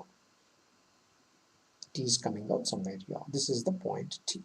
So on one side you have what? You have 16. On one side you have 16. All right, now that's what you have on one side. On the other side you have 20 plus 16, which is nothing but 36. All right, 20 plus 60, which is nothing but 36. All right, on the other side, you also have it as called as 36. Now, this is what you have. All right, now this is what you have. Okay, now apply that property I was talking about. Apply that property I was talking about. Take t as the reference point. Take t as the reference point on this. Therefore, you say that yes, t square, t to s. All right, now that is my h. In fact, this is nothing but my h here. That is nothing but ts square. Ts square is equal to Tp into Tq. This is what I was briefing you in the previous one, those triangles properties. All right, therefore Ts square is nothing but h square. H square is equal to what is Tp? 16. What is Tq? 36. All right, therefore you are trying to say that take the square root. Therefore h is nothing but 24 units. Therefore h is nothing but 24 units. You got your answer. That's what you wanted here. 20 plus 52 divided by 2. You are ready. The h is what was not known to me. H is what was known to me. Now you know that this h is nothing but 24. Fair enough. See, if you remember, had you remembered this from my previous lecture where I was talking about the right angle triangle, in fact I covered this in the first lecture of geometry, lines, angle, triangles, what we titled it as lines, angle, triangles 1. In that I covered this. Had you just noticed it, already you would have got this height pretty easily, because the height is the parameter here. Height is what was questioning us. All right, I hope everybody is making a connect here. You are enjoying this. It's a simple cat question. Simple cat question, provided you understand it in the right sense. If you don't understand it in the right sense, or trust me, this can take you high. This can bang you hammer and tongs. All right, in all directions that can come and bang you. All right, let's go further. Let's go further. I hope all of you are clear. I gave the briefing behind this. Let's go to the next one. This on hexagon. Hexagon, take a minute for yourself. Take a minute for yourself. Last 30 minutes, push yourself. Everybody try and push yourself.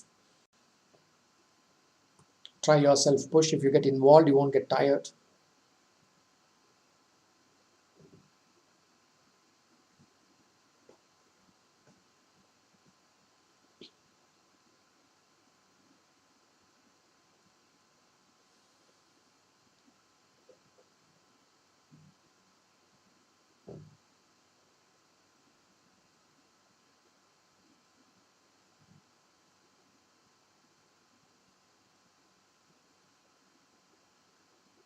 Yeah. Fine, let's do this together. Let's handle it together. Here we go. What fraction of the area of the outer regular hexagon is the area of the inner regular hexagon obtained by joining the midpoints of the sides of the outer hexagon? Fine. All right, now so let me put it something like this. Let me call this as P Q R. I'm not naming it in the order, just for the reference I'm naming it, friends. Okay, let me call this point as S. Let me call this as T. Okay, so outer hexagon, what is the side of the outer hexagon? The measure of the side of the outer hexagon. One of the sides can be SP. One of the sides can be SP. Of course, R is the midpoint of that side, SP here. All right, SP, which is nothing but 2A units. All right, 2A units. That's nothing but 2A units. Now, I want you to focus on the triangle. I want you to focus on the triangle PRQ. I want you to focus on the triangle PRQ. I want you to shift your attention to triangle PRQ. So here it is. All right, now there is P here, there is R here, and there is Q here. I just want you to focus on this PRQ triangle. Okay. Now in that triangle PRQ, we know that angle P is 120 degrees. While doing the lecture, I asked you to remember. In a hexagon, all right, in a regular hexagon, all right, in a regular, because it's a regular hexagon. Otherwise, I don't know that angles, each angle. So in a regular hexagon, each interior angle is 120 degrees. I said that pentagon, please remember 108, hexagon, it is 120, octagon, it is 125. See, in the examiner's favorite too, all right, hexagon and octagon are examiner's favorite. Hexagon and octagon are examiner's favorite more than pentagon. All right, octagon, hexagon and octagon are favorites. Why? Because 120, man, they will expect that you can do sine 120. Octagon is 135. They can understand that you can find sine 135. Sine 135 is sine 45. Sine 120 is nothing but sine 60. They expect that these are nice. Therefore, all it two of the more important or polygons that are used in addition to the quadrilaterals are hexagon and octagon. Why? Because of the angles, because of the beauty of the angle that they have. Or they don't have to supply, because if it's a pentagon, it becomes 108, becomes a little messy. Or calculating that angle, authors say they may have to supply something more. Otherwise, it becomes messy out there. Anyways, so you got my point. Hexagon and octagon. Pay special attention. I'll do the question on octagon also. Don't bother. In a while, we'll do that question as well. One of them. Okay, here we go. P is 120. We should know that. That's 120. Now, what I know? I also know that these two sides are equal. We also know that these two sides are equal. Why do you say these two sides are equal? Because it's a midpoint. Q is also a midpoint. Therefore, if this measurement is A, this measurement is also A. Therefore, these two sides are equal. This is A, and therefore this is also A. Okay. If two sides are equal, the angle opposite those two sides are equal. Well, therefore, this has to be 30 degree and this has to be 30 degree. Well, these two has to be 30 degree. Okay, let me quickly talk about a sine rule here, my friends. Let me quickly talk to you about the sine rule.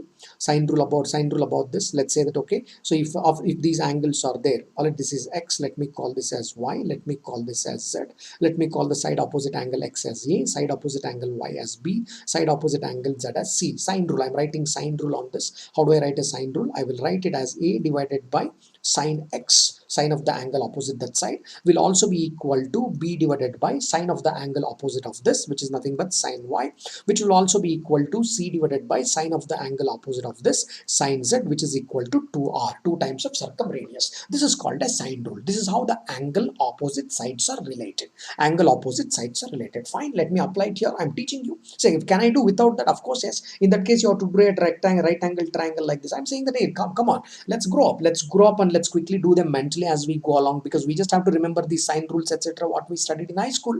So why not all it now? Why not do that when such nice angles are there? So how do I write it, my friends? Let me call this side as x. Let me call this particular side, or let me call this particular side as b.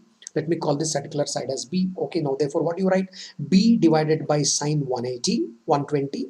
B already divided by sine of the angle opposite of this, sine 180, will also be equal to a divided by sine of the angle opposite of this. All right, now which is nothing but a divided by sine 30. Let a divided by sine 30. A is there, therefore a divided by sine 30. Sine 30. We all know that sine 120 is nothing but sine 60. Therefore, b divided by sine 60, or let b divided by sine 60, I'm writing the value directly, root 3 by 2 is also nothing but a divided by, or let I know the a divided by sine 30. What is sine 30? 1 by 2. Therefore, what is the value of b, my friends? B is nothing but a root 3. B is nothing but a root 3. Let b is nothing but a root 3. So this was my b. This entire length b was nothing but a root 3. That was the line there. Let a root 3. So therefore, what is that you are trying to say? Therefore, you are trying to say the side of the inner hexagon, which is nothing but RQ, which is nothing but RQ. Refer to this diagram. R is here and Q is here. RQ is nothing but a root 3, or root 3 times of a. The outside hexagon, this length of the side is 2a units. Inside hexagon, it is nothing but root 3a units. Root 3a units. We can answer this question after this. Once we are done, what fraction of the area of the outer hexagon is the area of the inner hexagon? Outer hexagon is the area of the inner hexagon. Inner hexagon by outer hexagon. Inner hexagon by outer hexagon. The sides are in the ratio. Now listen, now inner hexagon by outer hexagon, sides are in the ratio root 3 by a divided by 2a. Therefore, area will be a square function. So what about the 6? What about the other values? Pi, this, that, whatever you want to write, they all get cancelled. You don't have to bother about it. It's a similarity. Why I'm talking about it? It's a similarity, because one hexagon is regular, the inner hexagon is also regular. Therefore, it's a similarity with the similar triangle. We spoke about this. If the sides are in particular ratio in a particular similar triangle, the corresponding sides have a particular ratio. The area will be in the square of that particular ratio. Precisely, that is the concept I'm using here. Therefore, I know that the side of the inner hexagon to the side of the outer hexagon are in the ratio root 3a divided by 2 times of a. Therefore, the area of the inner hexagon to the area of the outer hexagon has to be what? A square function. Square function. Therefore, you are squaring them. Therefore, you say that, man, this is nothing but 3 by 4. This is nothing but 3 by 4. Therefore, technically, you are trying to say that inner hexagon. Technically, you are trying to say that what fraction? Your answer is 3 by 4. Inner hexagon is 3 by 4 times of the area of the outer hexagon. Area of the inner hexagon is 3 by 4 times of the area of the outer hexagon. Simple answer. Answer is 3 by 4 for this. Answer is 3 by 4 for this. Yeah, there we go. Next one. I hope all of you are enjoying this. You are getting hang of this, what I'm trying to say, because I'm taking right from the examples, right? I'm taking it from there, and I'm also trying to revise certain things that we did in the triangles and trying to add those elements as we go along, trying to recall the sine rule, etc. Now some of them that we already studied previously, but making it a point that how do I use it when it comes to the quadrilaterals, isn't it? Yeah. Let's go further. Here we go, another beautiful question from the exam, another beautiful exam question. Try to read it to yourself. Draw the schematic diagram at least. The most of the questions I did so far, there was not a schematic diagram. Half of them I had, half of them I have drawn it for ease of understanding in the exam. Don't expect that there will be schematic diagram for every question of geometry.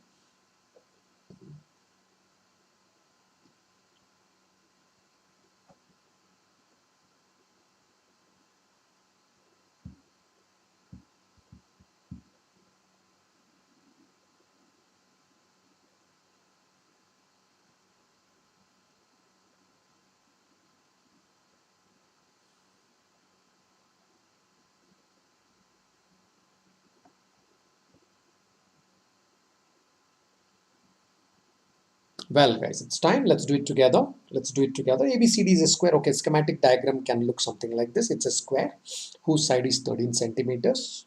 If I were to put it to perspective, this is 13 centimeters. Then K is a point on CD somewhere here. Just a schematic diagram. K is a point on CD such that CK to KD is in the ratio 1:2. If this is 1, then from here till here it is going to be 2. But the point here is what? All right, now 1:2. That's what he's saying. CK is to KD is in the ratio 1:2. So total length, that is CK length. Then what is the CD length here? Yeah, what is the total length of CD? CD length is 3 units. Already, if it is 1:2, 1 plus 2 together becomes how much? 3. But the point is CD is 13, isn't it? The CD is 13. The length of CD is 13. It's a square of side 13 centimeters. CD is 13. Okay, 3 corresponds to 13. Therefore, what is this CK corresponds to? CK corresponds to 13 by 3. Okay, what about this? 2 times of 13 by 3. Or 2 times of 13 by 3. This is 2.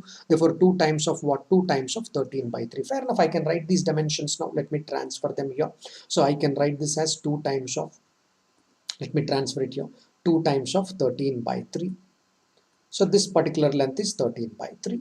But if you want to put them, I mean, directly I wanted you to do this in your mind. This is nothing but 13 by 3. That's what author tried to say. Till here, all right, now till here, all right, this bracket, that's what author tried to say. Okay, then he's saying that, look, there is a line CP is perpendicular to AK produced. I produced that AK produced. He's saying that, okay, start from AK produced. Okay, you produce it. After you produce it, think from C, you have to drop a perpendicular. You have to drop a perpendicular from C. From C, which meets that AK produced at P. Now, drawing this diagram was important. Unless I was able to draw this diagram, if you can't draw this diagram, nothing makes sense. Nothing makes sense. Great. All right, now you made this. Now look at this, guys. Vertically opposite angles are equal. If this is theta, then this is theta. Vertically opposite angles are equal. Now look, I already found two similar triangles. What is that I'm trying to do? We started off with a square, but then we ended up where? At the similar triangles. Now this is the beauty. That's a beauty of geometry, right? Because we already studied triangles. I'm using that now. So now what it has become now? This is the question of become what? The question of a similar triangle. You may wonder, hey, where are the similar triangles, man? All right, now this is the similar triangle. All right, now similar triangle is, all right, let me call this, let me call this, all right, now similar triangle, and AKD. AKD, focus on the triangle. Triangle AKD is similar to, already similar to, alright, now triangle, alright, triangle CKP, triangle CKP. You didn't get it? This is the triangle. This triangle is similar to this triangle. These two triangles are similar. These two triangles are similar. CKP and AKD are the similar triangles. Okay, you may wonder, how is that? All right, how is that? Let's put this. All right, if one angle, this 90 degree here, this 90, two angles of triangle are matching. There is a theta matching with theta, 90 matching with 90. Therefore, the third angle would automatically match. Therefore, the third angle would automatically match. If you call this as X, then this also becomes X. Then this also becomes X. So therefore, you can find the therefore you can find the corresponding sides. What are the angles here? X, theta is an angle, X is an angle, and 90 degrees is an angle. 90 degrees an angle. You may wonder, okay, what is the side opposite theta of the larger triangle? Side opposite theta is 30 units. Okay, what is the side opposite x of the larger triangle? 2 divided by 13 by 3. Therefore, what is the side opposite 90? Pythagorean theorem. Please apply Pythagorean theorem. 13 can be taken out common. 13 can be taken common. You can write this is 13 one time. So therefore, you may just add up writing 1 square plus 2 by 3 whole square. That should do good. That should do good for us. All right, therefore, it's nothing but, all right, now therefore you may say that, all right, therefore it is nothing but, you may say this, okay, this is nothing but 13 by 3 times of root 3. 13 by 2, 3 times of root 13. That's what it may become now. Sure. All right, that's a side there. So you are trying to say that therefore this is also, so let me write it in a different sense here. 13 common. I will write it as 2 by 3. I will write as 2 by 3. So here also 13 common. I will write it as root 13 by 3. Root 13 by 3. What I'm trying to say is, okay, 13 is common in all of them.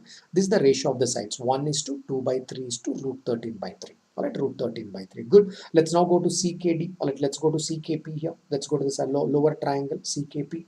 In this triangle, what do I know? I already know one side. I already know one side, my friends. This I know, 13 by 3.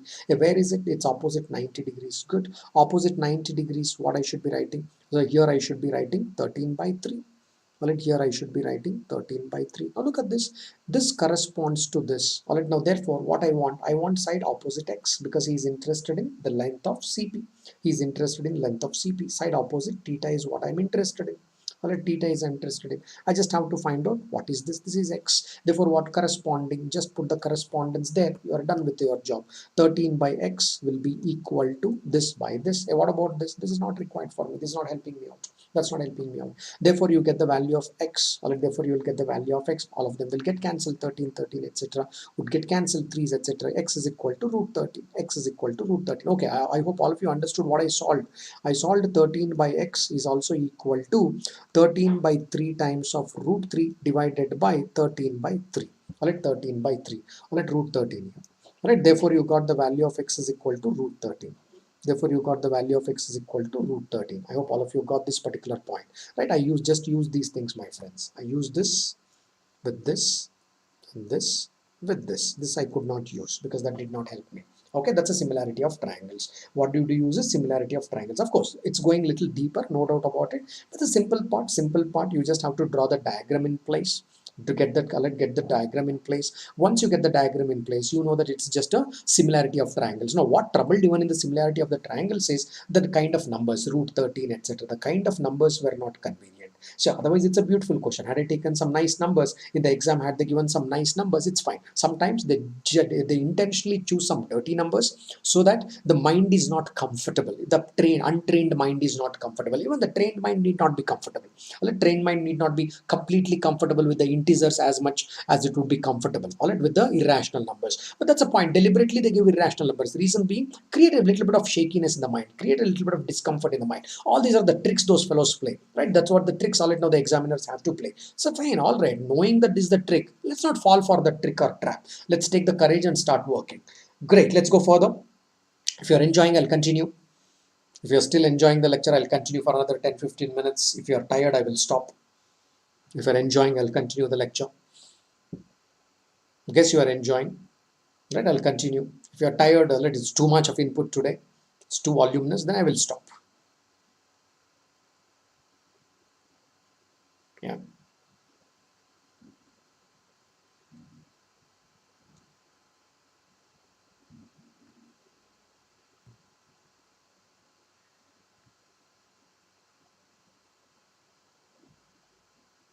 It's a beautiful question. Take a look at this. It's a beautiful cat question.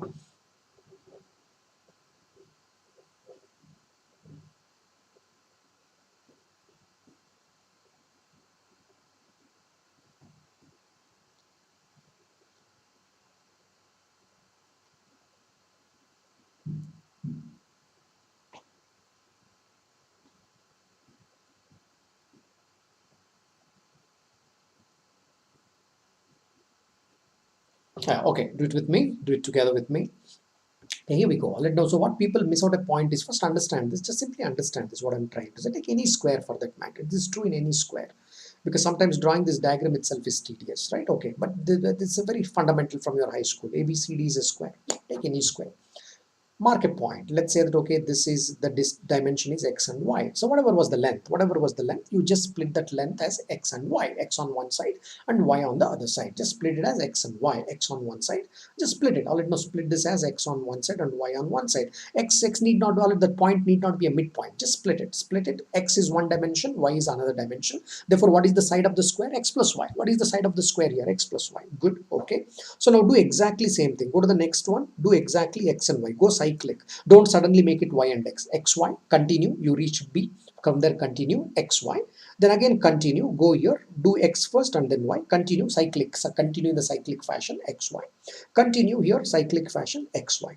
Now if you join these points where you took that measurement continuously as xy, xy, xy, if you join this, it also forms a square. This also forms a square. That's a property. That need not be the midpoint. Joining the midpoints of the sides of the square also gives a square, no doubt about it. But you don't have to join the midpoint. But the point is, if this is x and y, now don't make it all it now here something else. Hey, I will make it z and p. But no, then all it need not become, it may become simply a quadrilateral. If you simply take the same dimensions xy, xy, xy, etc., then you are fine. You are done. That also gives a square. Okay. Now I drawn it in such a way that it also serves my purpose here. It also serves my purpose here. So this is P. Technically, this is my P. This is my Q. This is my R, and this is my S. This is my S. Now look at this. He also wanted AP to be less than PB. I ensured A to P is less than PB. On the diagram, it looks like this. A to P is less than PB. I can make it A to P as greater than PB also. That's fine. There is no worry there. So, but then I just already know anyway, I wanted to explain the concept. Already, if you do like that, you will get a square. I wanted to explain. While explaining, I also ensured that I also drawn this particular diagram in place. Alright, particular diagram in place. Great. All right. So that's where we are. We know that, okay, therefore the x value is less than the y value. Okay, x value is less than the y value. I hope all of you understood that how we can draw multiple squares inside a square. All right, multiple squares. All right, by picking picking some of the edges, putting the points properly on the edges of the square. That's a point I was trying to make. Good friends. Now look at this. Hey, therefore, what is the length of PQ by the way? Therefore, what is the length of PQ by the way? Length of the PQ. It's a right angle triangle. It's a right angle triangle. All right, now one dimension is y, the other dimension is x. Therefore, what is the length of PQ? Length of PQ is nothing but under root of x square and y square. Perfect. That's there. All right, that's a value there. Okay. Now, what is that author is trying to say? Look, man, the area of the square PQRS.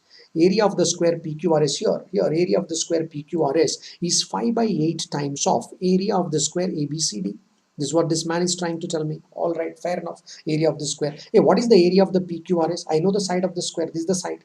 All right, this is the side. This is the side. This is the side of PQRS because I know the length of PQ. All right, now therefore what I'll do? I'll square it. Under root of the side is x square plus y square. What I should do? Square it. Square it. That has become the area. The side square. Great. All right, 5 by 8 times of. Hey, what is the area? What is the side of ABCD? Area side of the ABCD is a plus b. X plus y. X and y put together, that is a side. What is this particular side? X and y put together. Okay, therefore x plus y is a side. The side square becomes the area. Now this is what I need to be solving here. Fair enough. Let's see how do we solve this. Therefore you get this as x square and y square is equal to 5 by 8 times of x square y square plus 2xy plus 2xy. Simplify, my friends. Therefore you write this as 8x square and 8y square is equal to 5x square, 5y square and 10xy. Let's continue to solve. 3x square, 3y square, let us minus 10xy is equal to 0. Trust me, most of the people come to this stage and they get stuck. They get stuck. Technically, what you want, AP divided by PB. AP divided by PB is what I want. AP divided by PB is what I want. Okay, what is AP here? AP is nothing but x. Okay, what is PB here? Y. Technically, what you want is x by y. X by y. Of course, it has to be less than 1. X by y has to be a proper fraction. X by y is what I want. The value of x by y should be less than 1 because x is less than y. Author has given. Say x by y when you want. See, all right, no, that's how you solve. See, this is a proper algebra what I'm doing here. Proper step of algebra. What we do is divide throughout by y square. Whenever you get this kind of multiple situation, divide throughout by y square. It's a proper algebra step. Core algebra. It's a core algebra. Anybody comfortable with core algebra? That's the first thing that comes to your mind the moment you look at this equation. Okay, I will come to it. I'll come to it. You will also get this. Okay, now this is nothing but 3 divided by x square by y square. This is nothing but 3 minus 10 divided by x by y. What did you do? You divided throughout by y square. You divided throughout by y square. This is what you end up with. Okay, now what you call is x by y. Let the value of x by y be equal to k. Put all it now. Put here. Put x by y. Okay, let me do it here. Put x by y. All it here. Put x by y is equal to k. Let put x by y is equal to k. In the sense, all right, now this value is nothing but k.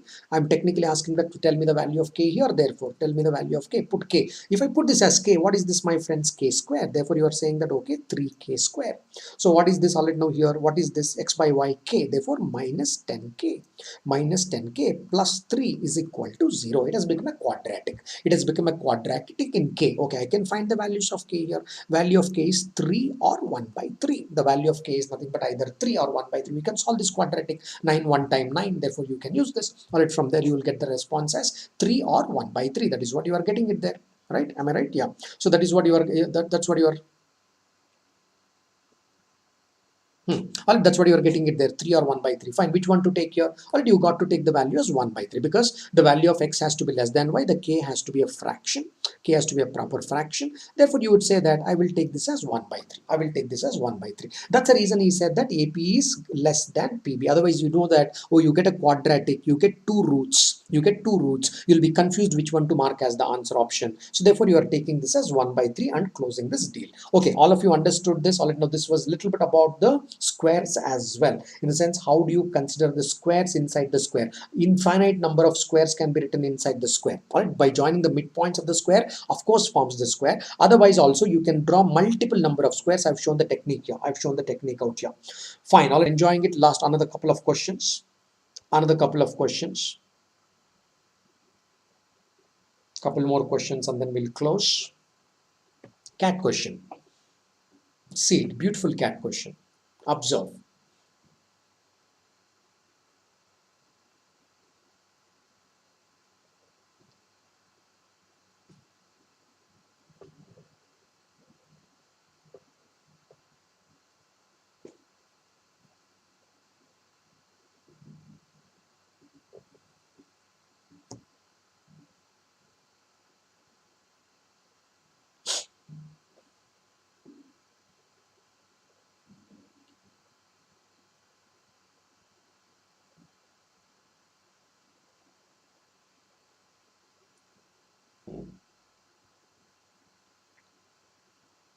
Done, might have closed by now. All right, do it with me.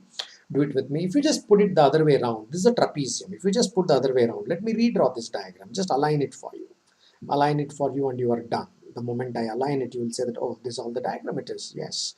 Okay, so here is my A. I'm just tilting this. This is my B. And here is my E. And I'll draw a line parallel to this. Why? Because this is 90 degree and this is 90 degree. So therefore, naturally, these two lines are parallel. This line will be parallel to this line because these two are 90 degrees. Here it is given. This is a 90 degree. It's given it is a 90 degree there. Already this is the one. Okay, now this is the given figure out here. Now from this figure, he is saying that, oh, that's a figure. Alright, now that's a figure. From this figure, he is saying that D is connected. So here is, alright, this is the point D, which I go to close it here. From D, I got to draw a line back to B. Alright, D to B is one line, and E to this is another line. If I just in case had I drawn this line, just in case, it's not there, I assume that I'll draw something like this. Something like this. Now tilted diagram. This is nothing but what? This is nothing but a trapezium. This is nothing but a trapezium where there are set of two parallel lines. We call this particular one as A1. We call this as A2. We call this as A3. All right, we call this as A3. Fine. This was also A2, but it is not required for me. All this was not required for me. A1, A2, A3 are there. From here I know that, man, A2 is nothing but under root of A1 into A3. A1 into A3. Now that is what the values precisely were given to me. Right? The values are given to me. Triangle ABF, it's given to be 162. Author is saying that this area is 162. Triangle DEF, all it is nothing but 98. This is given to me, 98. He's saying that, why don't you tell me this? This all the required answer was, right? Now, therefore, you say that this is under root of 162 into 98. 162 into 98, which becomes 126. Square root of this particular number. Why? Because this can be split immediately as 81 into 2, and this one is nothing but 98. Just repackage this, you will get this as under root of 81 into, if you repackage these two, 98 into 2, which will become 96. So from 81 it's nothing but 9, and this is nothing but 14. Alright, this is nothing but 14. 14 into 9,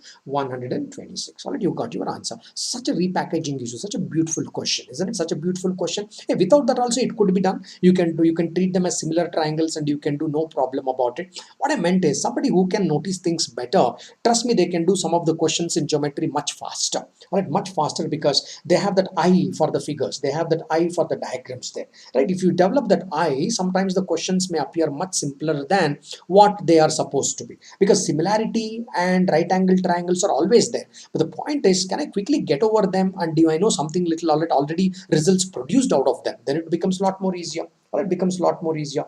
Great. All right, now here we go. The next one. Next one, probably the second last or the last one. because we're almost about time. Push yourself for a couple of questions. Almost about time here.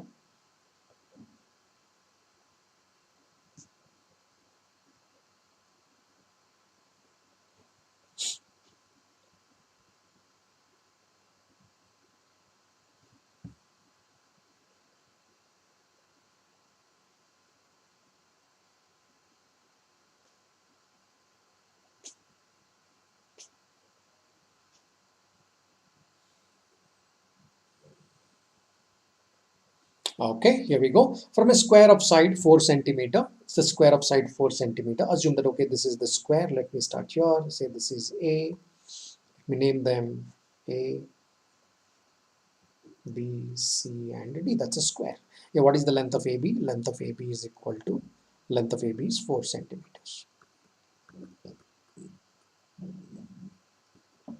Four congruent and isosceles triangles are cut off. All right, isosceles triangles are cut off. So naturally, this is 90 degree. This is 90 degree. Let me take one of these points as P here. Let me call this as Q. Let me call this as R. Let me call this as S. Just like that. Let me call them. All right, some names there. Okay, isosceles triangle. Now, so what is that author is trying to say? Author is trying to say that, look, man, PAQ is an isosceles triangle. Sure, PAQ is an isosceles triangle. Let me draw that also. PAQ is an isosceles triangle. Let me call this dimension as x. Let me call this dimension as x, and let me call this dimension as y. Let me call this dimension as y. Therefore, this also would be y. This also would be y. All right, that also would be y. Okay, you didn't get it. Let me put it like this. All right, now let me put it like this. This also would be y. All right, this also would be y. Why? Who said? Author only said isosceles triangles are cut. You can't say that, man, this will be equal to y. How it can be equal to y? Because there is only one 90-degree angle. If the angle opposite this is 90 degree, then this, if this is y, then that also should be 90 degree. No, that cannot happen in a triangle. So therefore we know that, okay, isosceles means this side as y. So that's how you have cut this. That's how you have cut this. Hey, what about PQ? PQ is also x. Why? Because I'm forming a regular octagon. I'm finally forming a regular octagon. Because I'm forming a regular octagon, all these sides are x. All these 8 sides are x. All these 8 sides are x. That's a point there, right? All these 8 sides are x. Therefore, PQ is also x. Let me put it to perspective like this. All right, now here is my A, here is my P, and here is my Q. What did I do? I just already highlighted this diagram. So I know this is x. I know this is y, and this is y. At A, I have this angle called the A. Okay, so if I know this, forget this x. Even if I don't know this was x here, if I know these two sides as y and y, what is this particular side? Root 2y. Root 2y. What did you call root 2y as? X. That's what you have it here. Therefore, x is also equal to, this x is also equal to root 2y. X is also equal to root 2y. That's a point. Okay. Now go to this 4, friends. AB is equal to 4 centimeters. How you AB developed? AB is how the AB is developed. AB is nothing but A to P, A to P, P to R, P to R here, all at A to P, you're here at A, then you're going till P, then you're going till R, then you're going till B, then you're saying that R to B. What is R to B? This also would be Y. This measurement also would be Y, like this, all at 90 degree, therefore that's also Y. So therefore AP is nothing but Y. PR is nothing but X. All right, RB is also, RB is nothing but Y. RB is nothing but y. Together, how much I have here? You have it as, all right, now, so you want the value of x here, x plus 2y. X plus 2y is equal to AB. What is AB, friends? AB is equal to 4 centimeters. This is what you have. From here, you also know that the value of x, is nothing, value of y. All right, therefore, from here, you can say that y is equal to x divided by root 2. I can substitute into this. I can substitute this into this. Therefore, 4 is also equal to, all right, x plus 2 times of x by root 2. X by root 2, 2 times of x by root 2. Why you are writing whatever x by root 2? Because the value of y is x by root 2. Simply simplify this. Simplify this. Therefore, 4 is equal to x plus x root 2. X plus x root 2. Therefore, you say that x is also nothing but 4 divided by root 2 plus 1. So rationalize the denominator. Once you rationalize 4 times 16, 1.68, somewhere about 1.66. Right, I just truncated it to 2 decimal place accuracy. There we go. All right, now that's about this. All right, that's fairly about this. That's about this particular study that we are making. I hope all of you enjoyed this lecture on quadrilaterals. I tried to give as many inputs as possible about the quadrilaterals. All right. So in the next lecture, I will start with the circles, which is going to be a really interesting lecture and really, I mean that kinds of put the entire core geometry put together, because triangles and circles form the very core of the core geometry. Triangles we did, and we extended a little bit into the quadrilaterals, which is nothing but again a function of triangles. Therefore, we studied this. Then we are going to study circle. So that would be an interesting chapter. I will see you in the circles chapter. Meanwhile, keep your work going, try and pick some material here and there, pick the questions and start solving the questions on quadrilaterals, triangles and angles. I will see you in my next lecture with the circles. Bye till then, stay blessed.